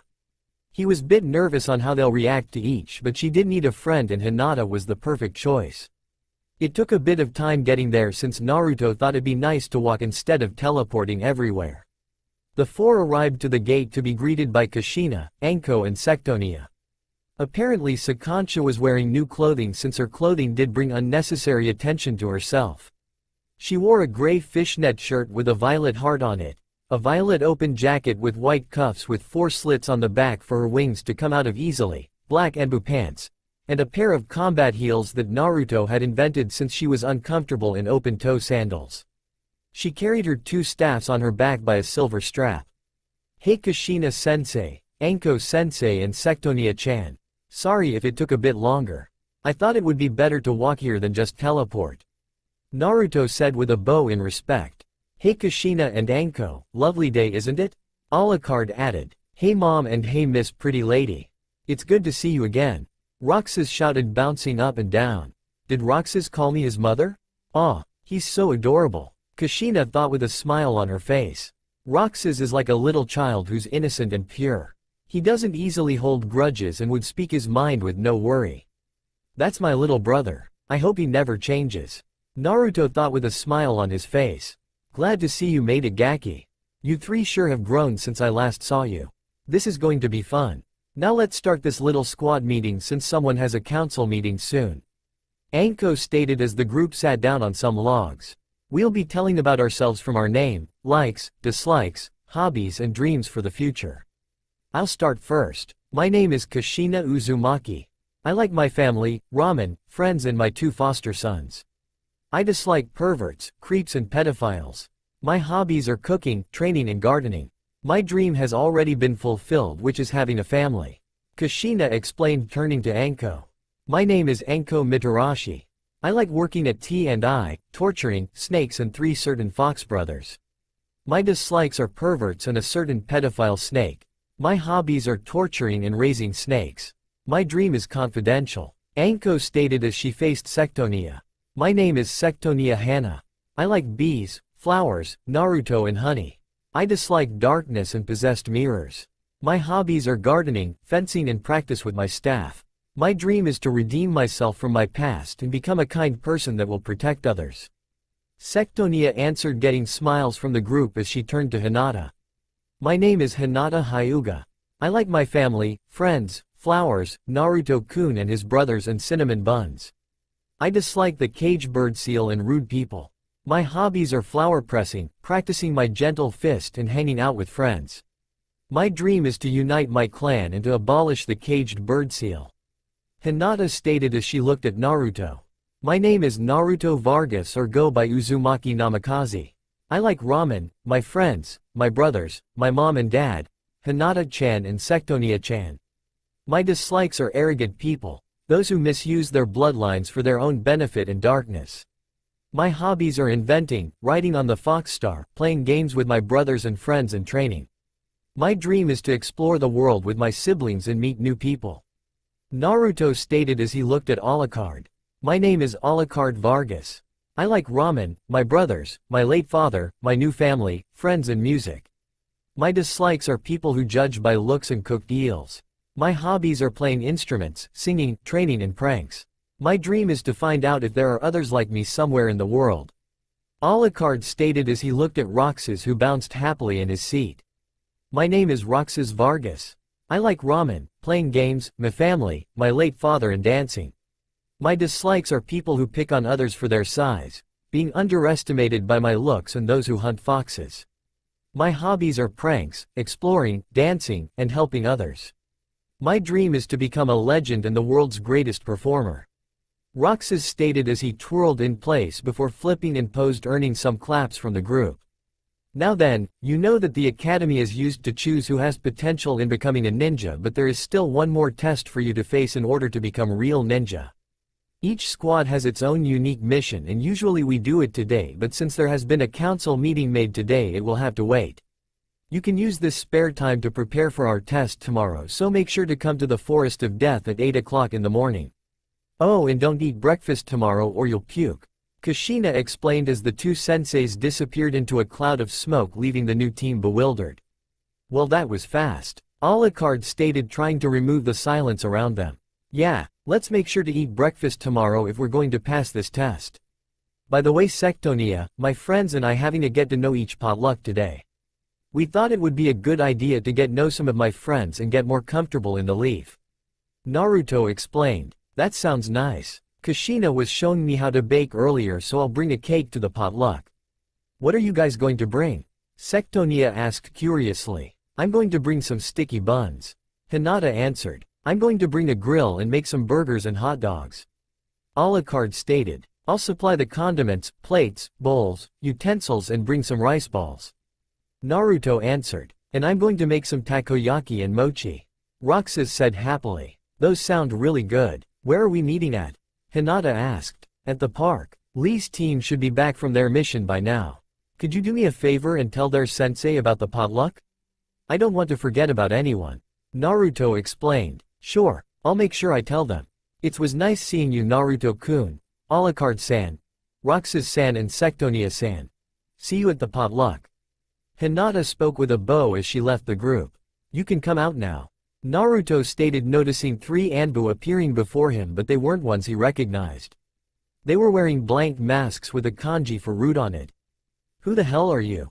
I know you aren't part of Hokage-sama's Anbu. Naruto stated, glaring at the ninja. Naruto Uzumaki Namikaze, come with us. One of the Anbu stated with an emotionless tone. Sorry, but that's a no. I don't go with unknown ninja. Naruto stated as his brothers, Sectonia and him got into a battle stance. Last warning, come with us or face the consequences. The Anbu stated once again. Might as well test out my new project. Naruto stated as he took out what seemed to be a gumball-sized star-shaped purple candy with a dark purple eye on it with a spiral in the center of it. You'll taste the power of my copy candy. Naruto stated as he ate the purple star candy and swallowed it. A burst of energy enveloped his clothing as they suddenly began to change. His headband had transformed into a red cap with a black leaf symbol on it. His shirt and coat changed to yellow with blue stripes. His hair darkened a bit. His pants had shortened and gained light green streaks to it. His shoes became red sneakers and a spark of energy appeared in his eyes in the shape of a star as an aura pulsed around his hands, wild and free. "Time to show you the powers of the mind," Naruto shouted as he became especially Naruto. ESP was one of Naruto's personal favorites, for not only did it give telekinetic and telepathic abilities, it was also boosted his intelligence and awareness, making him a threat to those against him. After all, knowledge is power, and in this scenario it can be deadly. The Anbu didn't say anything and went to attack the 4PK trap. Naruto stated as an aura of blue energy surrounded the Anbu and froze them in place. "Do you like that? This is my PK trap. I can immobilize anyone in my area of divination with my psychic powers. Now tell me, who are you working for?" Naruto asked with a threatening tone. The Anbu bit their tongues and began to gag before going limp. Shit, they had suicide packets in their mouths. They're as good as dead, Naruto stated as he let the Anbu down and sensed out the area for any others. His eyes suddenly shot open as he pointed to a specific tree with two of his fingers pointing in front. "PK snipe," Naruto stated as an invisible aura shot out of his two fingers and a thud was heard as another mysterious Anbu fell down to the floor, but this one was alive. "PK thief," Naruto whispered as a brown pill appeared in his hand. "This one won't be killing himself anytime soon," Naruto stated. "Who were they, Naruto?" Sectonia asked, a bit worried. "I don't know, but maybe Hokage-sama might know," Naruto answered as he sent off the shinobi to T&I with a note on him before powering down. "We better leave before more of them show up and we'll be late for the council meeting," Alucard stated. The group nodded and left to the council board. The council was split into three parts. The Civilian Council, which discussed the needs of businesses and matters for civilians. The Shinobi Council, consisting of clan heads of various clans and ninja. The Hokage, which chose and decided matters with any assistance from his three advisors. However, the Civilian Council for the Leaf is more corrupt, trying to push around the affairs of ninja and thinking they were above the Shinobi Council and sometimes the Hokage. They also had a bone to pick with Naruto for very stupid reasons. The Civilian Council was currently bickering between each other as the Fox brothers and Sectonia had arrived at the court. A lot of the civilians were already shooting glares at Naruto, while the Uchiha clan head Itachi merely sighed. Itachi was made clan head when Fugaku, which was his father, and a few of the Uchiha were caught planning a coup against the Leaf. It would have ended up in a slaughter if it wasn't for Naruto's interference, placing a spy camera in their office and had it broadcasted to the Hokage or his father immediately. This was when Naruto's relationship with his father was pure ignorance, but he knew an event like this couldn't be ignored due to the few members of Uchiha clan that were his friends and the others who weren't involved were innocent. In the end, Fugaku's forces were destroyed before they could begin, but Fugaku had escaped and became a missing nin since then. Itachi kept it a secret between him and Naruto since he knew how unstable the relationship with Naruto's father was. "Let's begin this council meeting, shall we, since our last few members have arrived," Minato stated, looking at Naruto with no emotion, but Naruto could sense his worry. "The first motion we'll get started on is the appearance of two new characters in the Leaf. May you please introduce yourselves?" Minato asked as Roxas and Alucard stepped forward, getting surprised gasps from most of the council. "Demons! That brat brought the Fox's offspring into office. Someone kill these monsters," a fat merchant shouted as the Civilian Council were calling out for the brothers' deaths. "Enough, let them speak," Minato stated as the civilians shut their mouths. "Hello, my name is Alucard Vargas and this is my little brother Roxas. It's nice to meet you," Alucard stated with a bow. "Yep, it's nice to meet you, Hokage-sama," Roxas stated, bouncing in joy, earning some awes from some of the females. "From what you told some of our ninja and witness Anko Mitarashi is that you've been living in the Forest of Death for quite some time now. You've came into contact with Naruto Uzumaki Namikaze 8 years ago. Is that true, and if so, how and why?" Minato asked. The brothers retold their story on how they were sent here by accident with their foster father, not mentioning the hidden fox, when a jutsu went wrong, and how their father died protecting them, to saving Naruto when he was attacked, and the will he left for anyone who come across the brothers to find.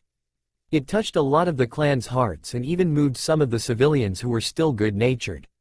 "So what? You should have let the demon brat to die," another rich snob civilian spoke, earning glares from a lot of the shinobi and Minato. You are nothing but greedy bastards, so you should shut the hell up. The two did what they felt was right, so the Inuzuka clan will back them up. Sume stated angrily at the nerve of some of the thick-headed civilians. It says here that this Aldous Vargas left you a jutsu scroll for Naruto, which has something to do with his appearance, and you've been helping Naruto train and wish to become Naruto's ninja for his shinobi career. Is this true? Minato stated. Yes. Our late father left a scroll for his synchro jutsu. A special jutsu he made to grow more closer to me and brother, infusing some of our special energy into him, creating a unique bloodline known as Rojin Suda or Elder Star, granting whoever has it our species unique abilities. We merely trained Naruto on how to use our powers, including transforming into our species, and wanted to assist him in battle for everything he's done for us. Alucard explained. Can you give us a demonstration? Danzo asked as they looked suspiciously at them. Naruto gave his brothers a look that said show one, but not anything really important. We'll only show one ability between our species. Alucard stated. I'll go first. Roxas stated as he inhaled some air and began to fly into the air like a balloon, gently floating yet quickly around the room. One of Roxas' species' abilities is endless flight. He can take in air and use to inflate his body, allowing him to fly off the ground and even hover gently. This can be used to get out of an opponent's range quickly, spy from above, or slow yourself down from a deadly fall. And Naruto stated, giving Roxas that look. Roxas then spat out the air into a pressurized bullet that hit a pillar and cracked it severely before landing perfectly unharmed. Can release that captured air into a bullet with another force to send a full-grown elephant flying. No chakra involved. Naruto stated as Roxas bounced happily and pose. That definitely has a lot of advantages in battle and on the field, being able to fly through the air and turn the air into a pressurized bullet as well. There are a few individuals with the ability to fly, but they all use chakra. Shikaku stated. Now my turn. While my brother's species is Star Warrior, my species is Golem, or what my late father called me, Relic, in short for Relic Human. As you can see, my body is made up of multiple objects, or relics as he called it, with most of them made out of tough materials like stone and gold, held together by my special energy, or relic energy. Now watch this. Alucard stated as his body suddenly broken apart, earning some gasps. Then part of his body began to rise and took his normal small form. I can pull and separate my pieces to make myself smaller, or pulls his relics back and returning to his taller size, bigger, to either provide brute strength or access areas I couldn't before, and no matter how broken my body becomes, I can put myself back together like nothing happened. Plus my species energy makes us immune to genjutsu, which was proven during Naruto's exam since he holds that energy in him. Alucard stated, earning some surprise from the shinobi and bad and greedy looks from Naruto and Menma, who were currently sitting in the Uzumaki Namikaze section with Kushina. We demand that you hand over the Synchro Jutsu scroll to the Namikaze twins this instant. A certain pink-haired civilian shouted. Sorry, but that jutsu is no longer usable and it is clan secrets. Naruto stated with a smug look on his face. What do you mean? Screeched Naruto as Naruto held out a document, but not just any document. It was a clan foundation act with Minato's signature on it. This hereby document has states that a new clan is in the village. The Vargas clan, and I'm its clan head, and it has the seal of approval from the Hokage himself. You might be wondering why I'm doing, since I'm supposed to be a Namikaze. On my 6th birthday I was disowned from the Uzumaki and Namikaze clans for Naruto and Menma due to ignorance. I've been fine with it for a long time, since I had Roxas and Alucard, and I held no grudge against you Hokage-sama or his wife Kushina-sama. It had given me the right to found my clan and protect my siblings along with our clan secrets. So Naruto and Menma aren't getting our clan secrets and never will, since the Synchro Jutsu scroll could only be used once. Naruto explained as some of the civilians and his former siblings were pissed. With that declaration, the Vargas clan has been founded, and Roxas and Alucard are both members and Naruto's ninjas. On to priority number 2, we also have another bloodline in our village. Miss Sectonia Hana will please stand forward and tell us on how you stand before us. Minato stated as Sectonia stepped forward, earning a lustful look from some of the civilians and Menma. I'm a survivor of the bloodline purges in Kiri. My family and I had left to avoid the assassins hunting us down due to our Kanchu Ishi or insect wool bloodline. I was the only one to survive. Sectonia explained her, false, story to the council. What does this insect will do, Sectonia-san? Shibi Aburame asked. It allows us to take traits of the insect we are linked to. My chosen insect is wasp. B. So I can take the aspects of any type of said species from turning into full species or mere hybrid while also allowing me control and communication of said insects. The insect a member would get is usually random if it's two different types for their parents and sometimes random with non-members. Sectonia explained. We demand you make her into breeding stock.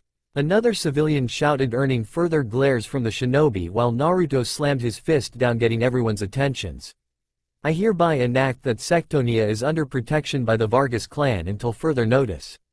You will not make breeding stock of a poor innocent girl. Naruto claimed as the civilians yelled out in rage and Menma looked ready to attack Naruto. I, Shibi Aburame, will also grant protection of Sectonia as well alongside the Vargas clan. Shibi stated, earning a smile from Naruto and Sectonia. It was natural since the Aburame clan also had an insect-like bloodline and they would go out and protect their own or others like them. Hokage-sama, I also wish to enact the CRA law. I want to protect Sectonia further with it and also be able to wed the Hyuga heiress Hinata as well since receiving a marriage proposal by her father Hiashi. Those who agree? Minato asked as every clan raised their hands with Sectonia while the civilians denied it. Motion carried. As of today, Sectonia and Hinata are to be wed by Naruto Vargas and are under protection of the Vargas clan and Aburame clans. I now call this meeting to an end. Minato stated. Now to deal with that mysterious ninja. Naruto thought, sending his father a secret signal and his father nodding in agreement. There were things that needed to be done. What the hell? Naruto thought as he and his brothers had taken Minato the interrogation room to inspect the mysterious Anbu who had attacked them earlier, only to witness said Anbu dead on the floor, missing his head. What happened here? Minato asked as Anko approached them. The ninja Naruto brought in earlier, someone broke in the facility and killed him during the council meeting. Take the head with them but left the body here. Anko explained as she didn't look happy one bit. It must be whoever that ninja was working for. They got rid of his head since it and the mask were the main piece of evidence to this case and prevented Naruto from using his techniques. Alucard stated. Though they forget we know what the mask looks like. Roxas shouted. Yeah, the guy was wearing a plain white mask with the kanji for root on it. Naruto stated as Minato and Anko had a look of surprise on their face. Root? But that task force was disbanded years ago. Anko shouted. You know who attacked us? Roxas asked. I don't know if it's the same route or not, but I suggest you keep your guard up. There is no telling when they will strike again. I'll have Jiraiya gather some needed information. Until then, be careful, boys. Minato explained as the boys nodded. The Fox brothers decided to leave and get ready for the potluck they'd planned. A few hours later, Naruto and his brothers along with Sectonia were heading to the park with their items for the get-to-know-each-other potluck. Naruto, Alucard and Roxas had their items and food stored into storage seals while Sectonia was holding a pink box with a sweet honey-like scent coming from it. Despite the glares from the villagers, no one else bothered the group, knowing they'll be in serious trouble attacking a clan head. The four had arrived to the park to see their friends already there with a variety of food and drinks gathered around, including two additional people which Naruto recognized as his bowl haircut friend Lee and his teammate Ten, easily recognized by her panda hairstyle. Hey guys, Naruto stated, getting his friends' attention as smiles were sent their way. Hey Naruto, you brought your brothers too, and I guess the young lady with you must be Sectonia. We're glad you could make it. Kiba stated as Alucard sealed the grill along with a table with burger patties, hot dogs, buns and some tongs while his brothers unsealed their food and items and Sectonia placed the box on the spare table. She pulled off the top, revealing a beautiful cake with white frosting and decorated with strawberries, dollops of cream and flowers and bees made out of honey. Whoa, that cake is so beautiful. Did you make it? Ino asked, amazed. Thank you, and yes, I made it. This is a honey lemon cake decorated with strawberries, whipped cream, honey drizzle art and vanilla frosting. I thought of bringing something sweet for you guys. Sectonia answered with a smile on her face. Wow, you should work at a bakery for a living because this cake looks amazing and I bet it tastes delicious too. If you ever looking for a job outside of ninja work, I can ask my dad to let you help out at the bakery. Choji stated. Why thank you, I'll sure think about it. Sectonia answered with a smile on her face. They introduced themselves to Sectonia, giving time for Alucard to start grilling some burgers and hot dogs on the grill. The group of friends were easily getting along with each other and their new member Sectonia. It was all peaceful until something unwanted came their way. Well, if it isn't the freak. A familiar rude voice spoke, causing heads to turn. Menma and Naruto were standing by them, sending glares to Naruto and his friends. "What do you two want?" Naruto asked with a slight growl. "What kind of shit do you think you could pull with us? I demand you disband your stupid clan and give us your secrets. You don't deserve powers like that, or you're two freaks you call brothers." Naruto stated angrily, earning glares from Naruto and his friends. "Sectonia and Hinata deserve to be my wives for my clan, not yours, Dobi." Menma stated with venom. "I suggest you guys back off and leave us alone. We came here to enjoy ourselves and not deal with you two." Kiba stated angrily as Akamaru barked in agreement.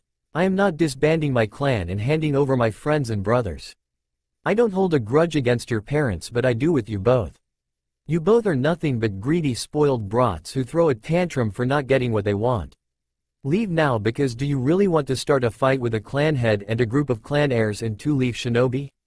Not only are you outmatched and outgunned, but you'll run a high risk of being punished for attacking other clans. Make your choice," Naruto stated, adding his unique killing intent to the mix. "Grr. Fine. You may win this round, but you better watch your back, freak." Menma growled as the two former siblings left, leaving the group to their peace. "Sorry about that, guys. I didn't expect them to find us here," Naruto stated. "It's all right, Naruto. You've handled the situation with a good amount of wisdom and youth. Those two unyouthful siblings will get what's coming to them," Lee stated, getting a smile from Naruto and his brothers. "Thanks, guys," Naruto answered. The group finished the potluck before heading back to their homes. They did have a test tomorrow if they wanted to become genins after all. The next day, Naruto and his brothers along with Sectonia met up with their team at the front of the Forest of Death with a look of determination in their eyes. "Morning, boys. I'm glad you could make it. Now for your test," Kushina stated as Naruto and his teammates nodded. "Your test is simple. We're going to play a game of tag. The 5 of you have until 12 o'clock to place these paper tags on both of us. We'll be hiding around and remain in the village. If you tag us, then you pass.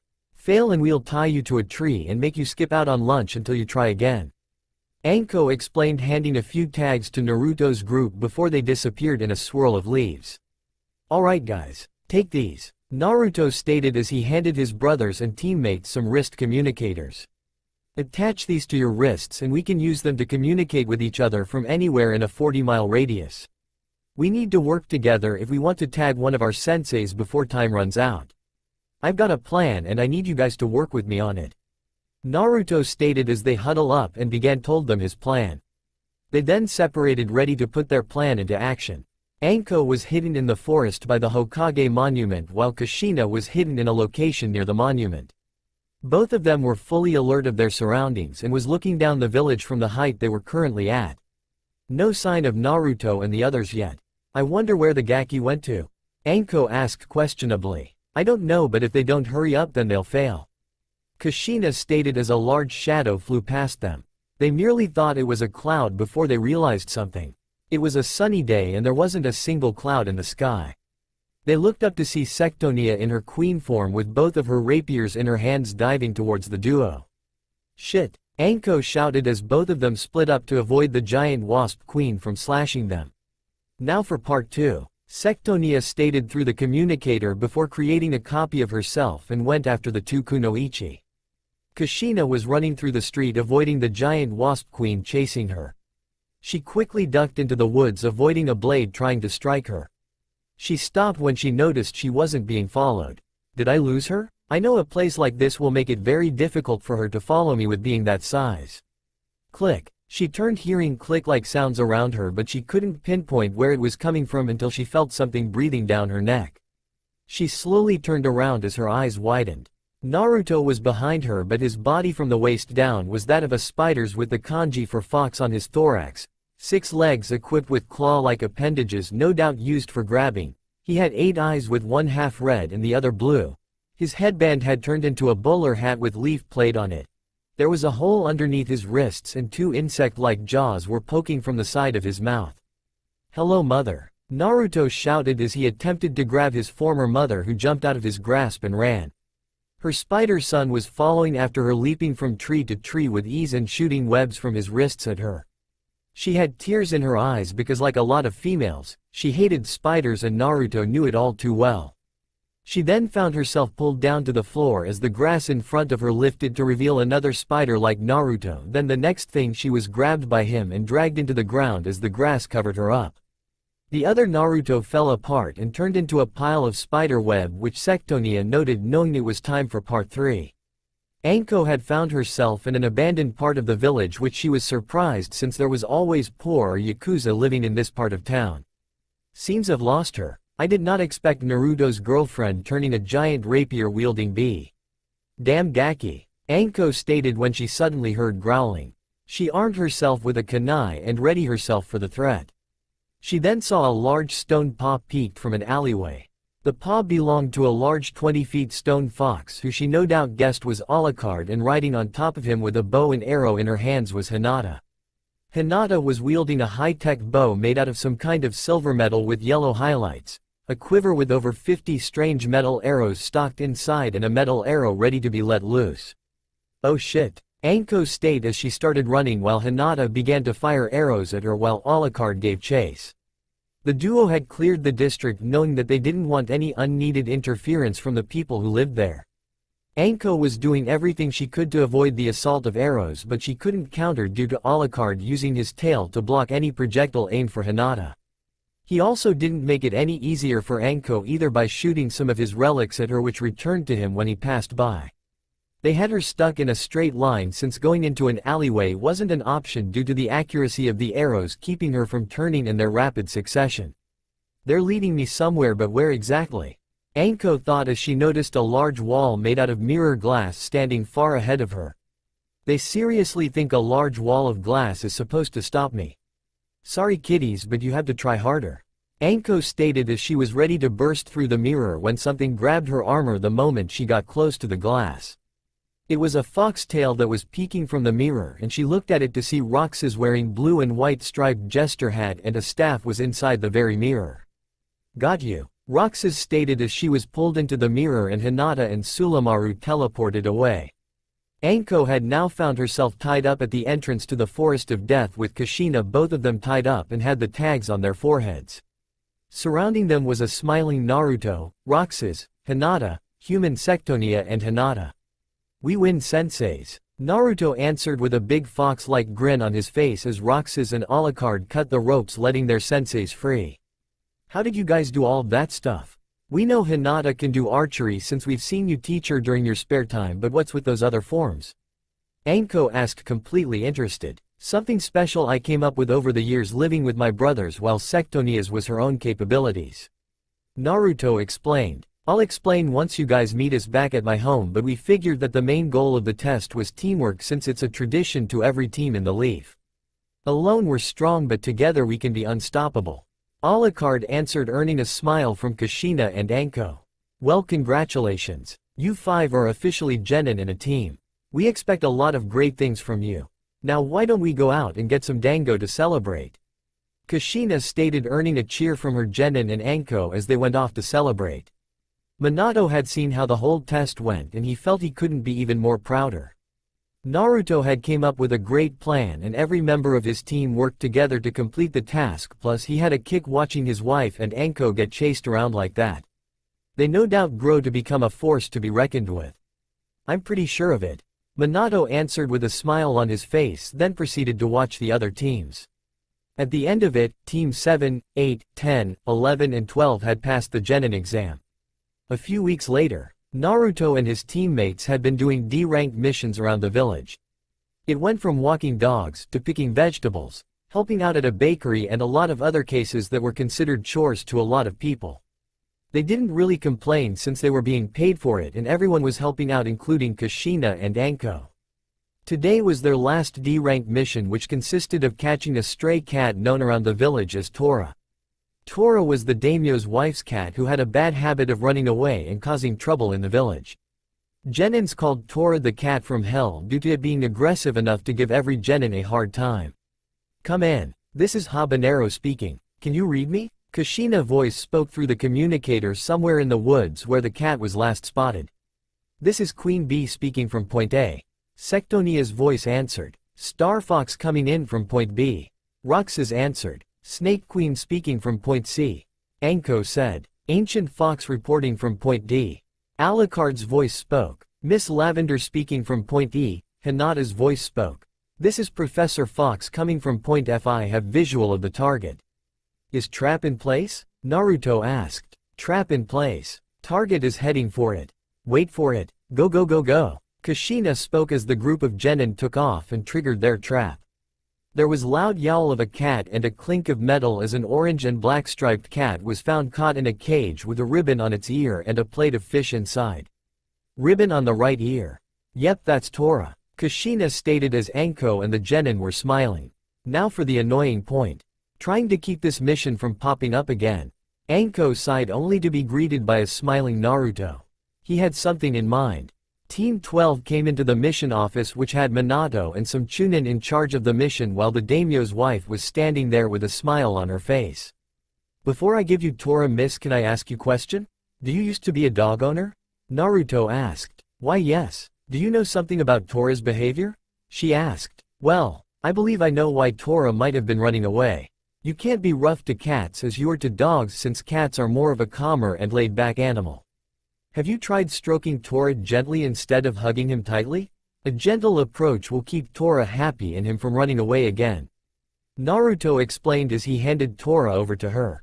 She tried Naruto's idea and began to stroke Tora gently, who loosened up and purred gratefully at the gentle touch. Why thank you, young man. I never seen Tora this happy before. I'll put in a good word in for you with my husband and here's some extra pay for the tip. No doubt my husband will be sending more higher ranked missions since this problem has been solved. She explained, handing Naruto some extra money which he split between his teammates as she left with a smile and a happy Tora. Thanks to you, no one will be having to chase Tora again and the Leaf will get extra high ranked missions from now on. Good job Team 12, Iruka stated as he was glad that no other team would be stuck with that mission again. Excuse me Hokage-sama, is it okay if we take a C-ranked mission this time? We have done all the D-ranked missions required for a C rank, our teamwork is really strong and we believe we are ready for a higher mission. Alucard asked. Well, I agree with you there, but it's your senseis who get to decide. Minato answered. We believe they're both ready for a C-ranked mission. They have been showing a lot of promise out on missions and training and have the best teamwork and compatibility. Anko explained with a smile on her face, and Kushina who nodded in agreement. Very well. We'll give you your first C-rank mission. Minato stated. Your next mission is to escort your client to his home in the Land of Waves. You are to protect him from bandits and bring him there safely. Bring in the client. Minato answered as the client came in. Why do I get a strange feeling that this mission isn't going to be easy? Naruto thought as they saw a look of worry in the old man who was their client. He couldn't shake the feeling that they were going to be in for the mission of their lives. The wave arc has begun and Team 12 is going to be in for a wild ride. Now for a sneak peek of two of the stories you are voting on. They are Son of Gluttony and Royal Knight Hero Imperialman.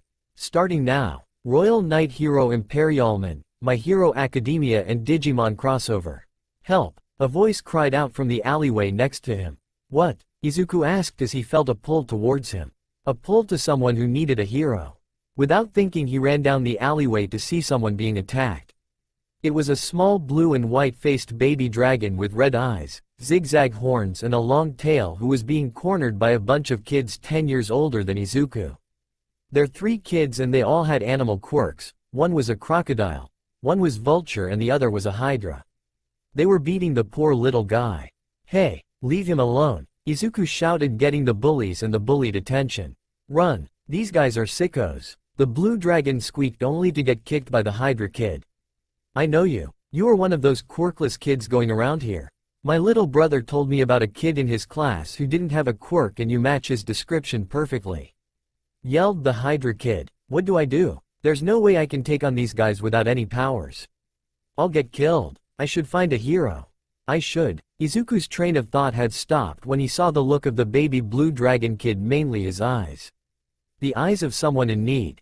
Pleading for help. Then what happened next was a blur. I bet he the Hydra was interrupted when a small fist had hit his face. The fist belonged to the one and only Izuku Midoriya, who had lunged at the teenager and punched him in the face. This punch wasn't ordinary either. There was something special about it. For a few seconds, you could see a bright green coating aura around before it faded, while the punch from a small child had sent the Hydra flying into a wall. That stance. It's the stance of the night. Thank you for standing up for me. I'm Demiviman. I owe you big time for saving me. You were awesome with the glowing punch and those digicode eyes. The Blue Dragon Kid shouted. I think we've found the 14th Royal Knight. Son of Gluttony, Digimon and Naruto crossover. 5-year-old Naruto never knew he was destined for great things. He was known by the people of the village hidden in the leaves as a pariah or outcast. He was a lonely soul who was treated with abuse and hate by the villagers every day. Was it because he was born different from everyone else? His skin was a very pale light gray. He had pale blonde wild hair. He had a third eye on his forehead which he hid underneath the bangs of his hair, while his eyes were a bright blue with black sclera. A purple mark of some kind on his nose, and he had a small gray tail that almost looked like a lizard's or rat's. He wore a black shirt with a red swirl on it, blue shorts, a red bandana around his neck and blue sandals, while he had whisker marks on his cheeks. Naruto was always chased by mobs of villagers who try and hurt and call him names. They call him demon, monster, fox brat and all kinds of other names, but one he didn't like the most was freak. W.A.K.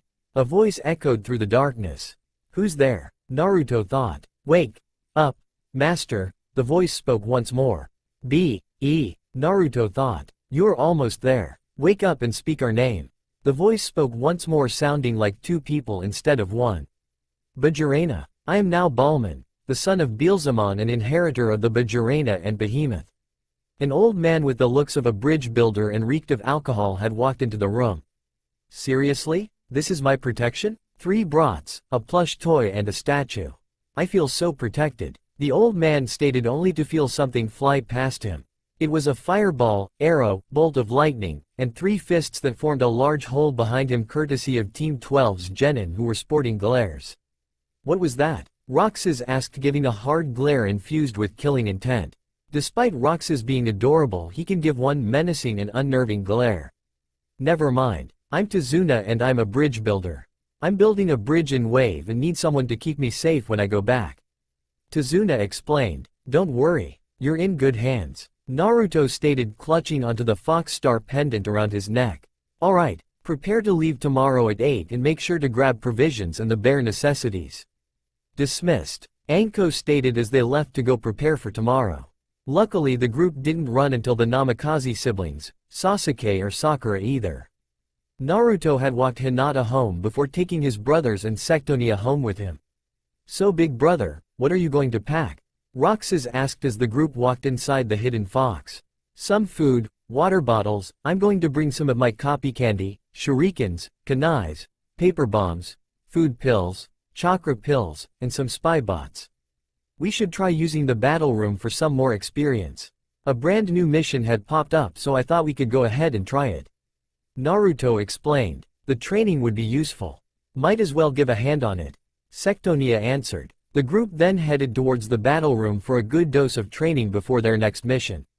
They made it to the machine to see a new mission unlocked. The title read, Guardian of the Crown. Trial for the Stars, and the reward had a huge question mark on it. It had to be special. Alright, here we go guys. Naruto stated, activating the simulation. The area transformed into the center of a volcano, but there was no power-ups this time. It's one of those no power-up challenges. It's been a while since we got one of those. We have been using copy abilities for a bit when it comes to the normal challenges, so this is a good change of pace. Alucard explained. He's correct. You can't rely on copy candies every time or someone will figure out to counter it and also hurt your skills. Sectonia explained. Correct you are. A mysterious older male voice echoed as the group looked around for the source to notice something large and red fly past them, creating a strong gust. They got a closer look to see it was a huge dragon. The dragon was short and stout than normal dragon when it came to its body size, but had 4 heads equipped with blue eyes, pink and red striped horns, short but strong wings, a short talon and single talon feet with star marks on their faces, yet a strong aura around them. Who are you? Naruto asked curiously. My name is Landia and I am your current trial. You chose this mission to see if you were worthy of a power a dear old friend of mine had discovered and used in the past. The powers of the Ultra Stars. Landia stated, earning a surprise amount of shock from the three brothers and the Insect Queen. Ultra Stars were the form of an ultimate version of a copy ability. Aldous had written about them in his research. They were otherworldly powers that manifested in a living creature or object due to exposure from powerful star energy called Ultra Energy. These were extremely rare occurrences, but when the energy is utilized it allows a person to gain powers that could tear through planets' surfaces with ease. So far the Doctor had documented over 5 Ultra Stars, which were the Ultra Sword, Flare Beam, Grand Hammer, Snowball and Monster Flame, yet he hypothesized that there were others out there amongst the stars. However, not anyone could use them. These things were fickle and those unworthy or weak would be destroyed by the star's powers, with being crippled the least amount of damage that could happen. Then one day, the stars just vanished and to never be seen again. I met the ship's owner a long time ago. He was a good friend of mine. He was one of the users of the Ultra Star's powers. We fought a great evil together with 3 others who had abused the power of the Master Crown, one source of Ultra Energy. We defeated the threat as the crown was destroyed, but my dear friend feared the resurgence of abusers of Ultra Energy and asked me to seal the energy way so no one could misuse its powers ever again. I gave him some of my essence to store away in this ship to test those who had a chance to use the stars for good. My old self died long ago and was reborn within this very ship. Landia explained. So you've been watching us through the battle room to see if we were worthy of taking your mission? Naruto stated. Correct. I have watched you 3 grow, especially you Naruto. Not only did you defeat one of the few darkness located within the machine, but you saved the soul who was trapped within and gave her another chance at life. To make things more interesting, if you manage to beat me, not only would I grant you the ability to use Ultra Stars, but I'll give you the dragon summoning contract which allows me to aid you. Landia explained. Very well Landia, we're ready when you are.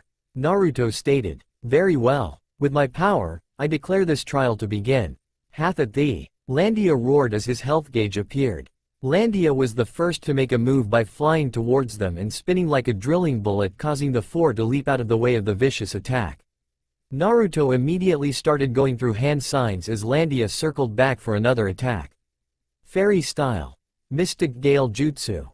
Naruto shouted as he let out a huge gust of pink aura-filled wind which collided with Landia, slowing him down while doing damage, giving Naruto a chance to dodge the flying dragon. Thanks to Naruto's 12 unique hand signs consisting of time, dimension, courage, illusion, fox, heart, soul, will, unity, truth, spirit and paradox, Naruto was able to create a total of 5 new elements that consisted of fairy, ether, phantasm, motion and spatial. Fairy was strong against spatial, spatial strong against motion, motion strong against phantasm, phantasm stronger than ether and ether strong against fairy. These elements could only be utilized by someone with relic or star energy, so only Naruto, his brothers and Sectonia could use it like star and relic styles. Hinata might be able to get tested for any star or relic energy though. Naruto thought, bracing himself against a large gale that Landia had created with his wings while Roxas was weaving through hand signs. Star style. Cosmic Mind Jutsu. Roxas stated as an aura of purple burst around him which boosted his endurance and attack power by a great amount. When Roxas saw the gales slow down, he quickly leapt into the air with his claws extending and delivering a powerful slash to Landia, halting his assault while giving Sectonia a chance to strike. Dark Lighting. She shouted as she unleashed a powerful bolt of black lightning from her staff, blasting Landia and knocking the dragon back only for him to recover and let out a barrage of fireballs at them. Relic style. Shield of Stone Jutsu. Alucard stated as he summoned relics from his body, forming a large shield that blocked the fireballs and protected his team before weaving another set of hand signs. Relic style. Shield Smash Jutsu.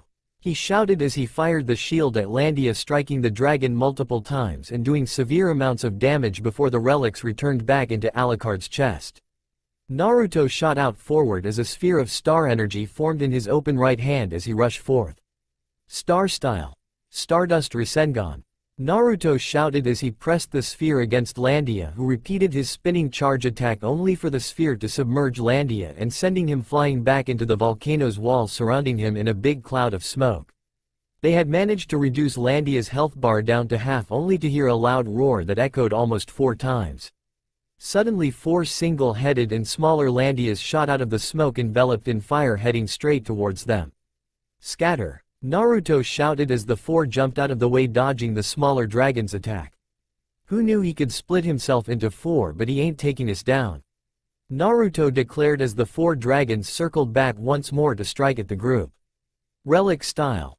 Relic blast. Alucard shouted as he fired 4 spheres of relics and relic energy from his body at the incoming dragons, striking them and knocking them off course of their drill attack. Landia quickly shook it off as a bolt of lightning appeared connecting to the 4 in a cross pattern while the 4 spun and headed towards the 4 warriors, spinning and creating a violent twister-like cross. Motion style. Echo disruption jutsu. Naruto shouted as he let out a scream of high-pitched supersonic sound waves that slowed down Landian and disrupting his attack amongst the 4 of him. Now! Naruto shouted as Sectonia revealed herself to be above the 4 dragons with a massive pink diamond floating above her. Diamond crush, she shouted, tossing the diamond towards the 4. It struck the 4 dragons and brought them to the ground while the crystal shattered to pieces. The 4 dragons were stunned and unable to move for a bit. It gave the team a chance to finish the fight once and for all. They focused their energies into Roxas as his claws turned into gold sabers. Star style. Claws of the Just. Roxas shouted as he charged forth with an incredible burst of speed before flying past the 4 Landia, whose health gauge dropped to 0 as they were sent flying to the other side of the mountain. Landia then got up and reformed back to 1 dragon. You all have done an incredible feat. It has been a long time since I had faced defeat. You are truly worthy of the Ultra Stars. As promise for defeating me, I grant you 4 USU of the Ultra Stars and the Dragon contract. Landia spoke as 4 lights shot into the 4 shinobi while a scroll appeared before them. Sign the contract with your blood to seal the deal. We don't mind if you accept other contracts even after you signed ours. We seek no conflict with other summoning clans. However, I do wish for a favor. I like a place to declare as stomping grounds. Landia explained. Well, I can ask my sensei to let you live in the Forest of Death with us. I'm sure she won't mind. Naruto explained. Thank you. Landia spoke. The next day, Naruto, his brothers and Sectonia had arrived to the village gate to see the rest of their team and Tazuna talking to each other. Hey guys. Roxas answered, getting the group's attention. Morning Naruto, Roxas, Alucard and Sectonia. Hinata answered with a smile on her face. I've got the message from you yesterday, Gaki. Your friend Landia can stay in the Forest of Death. The Hokage doesn't mind either as long as he doesn't cause any trouble. Anko explained. He had informed the rest of the team about Landia and were happy to have a powerful dragon assisting their home village. He also made sure that any information that held mentioned their powers had a special seal on it to prevent information from being copied and stolen. He heard of a certain Sanin that betrayed the village before he was born. He knew the snake would do anything with that information. It's time to set off, shall we? Kushina answered. I think I should watch from the skies. I'll be able to spot any bandits coming our way from above. Naruto stated. How are you going to do that, kid? Tazuna asked curiously. With this, go Fox Star. Naruto answered as he unclipped his Fox Star and tossed it as it grew to its full size. And you couldn't tell me about this? Kushina asked, surprised. Well, it can only carry 2 people on it if you want to be safe, with 4 at most with maximum risk. Plus it's another clan secret. Naruto explained. I remember it when you took me for a ride on it. It was really fun. Hinata answered with a smile. Can I try? It looks so cool, Databane. Kushina stated. Sure, that way we have a good aerial assault for unexpected opponents below. Naruto answered as he got on the Fox Star with his mother sitting behind him with her arms wrapped around him before both of them took off into the sky. Luckily Naruto still had his communicator on him, so when his friends below needed something from him he'll be able to respond and assist quickly. Wow, this is so amazing, Naruto. I wish I have one of these. Do you think you can make me something like this? Kushina asked. Maybe I can. You just have to see, but if you do you must promise to not lose it or tell anyone about it. In exchange I like to learn some kenjutsu. Naruto answered. Deal, but can I choose the design? Kushina asked. Sure, I won't mind. Naruto answered as Kushina fist bumped happily. The group continued on their journey for a while, listening onto each other using the communicators when Naruto received a text. Texts were very important on stealth missions or to warn allies when in an opponent's range. Puddle in middle of road and it hasn't rained in weeks. Obvious genjutsu. Detect 2 low Jounins within it. High chance our client lied about the difficulty of the mission. Should we strike while the iron is hot or confirm previous motion? Naruto read on his communicator before looking at Kushina. I suggest we strike while the iron is hot. You did warn us about the obvious signs that Tazuna was hiding something. Best to have him safe and not risk him dead. Kushina explained as Naruto sent the okay before diving down. The airborne duo got a better look at the ground below to see 2 twin ninja equipped with chains and claws emerged from the puddle, charging towards the ground members of Team 12. Naruto took out a kunai and aimed it before tossing it at the 2 rogue nin. The kunai struck the chain, pinning it to the ground while forcing the brothers, which he recognized as the demon brothers of the hidden mist, to crash into the ground, allowing Sulamaru and Hinata to strike both downed nin, knocking them into the realm of unconsciousness. You got some answers we want to hear since you've clearly lied to us about the difficulty of this mission. Anko stated as the group looked at Tazuna with was sweating. Okay, I lied about having ninja after me, but it's for a good reason. You see, a few years ago, the Land of Waves was a prosperous trading center amongst the elemental nations for our goods. Then one day he came. Gato had come to the wave. Tazuna answered. Gato of Gato Shipping? I heard about that bastard. He secretly brings in drugs and other types of contraband into the country and rules over the entire underworld. What does he have to do with this unless? Alucard explained. He's after Wave. He's bought out every business and closed off all the ports as well. He is bleeding the island dry, and anyone who stands against him ends up getting killed by his thugs and goons.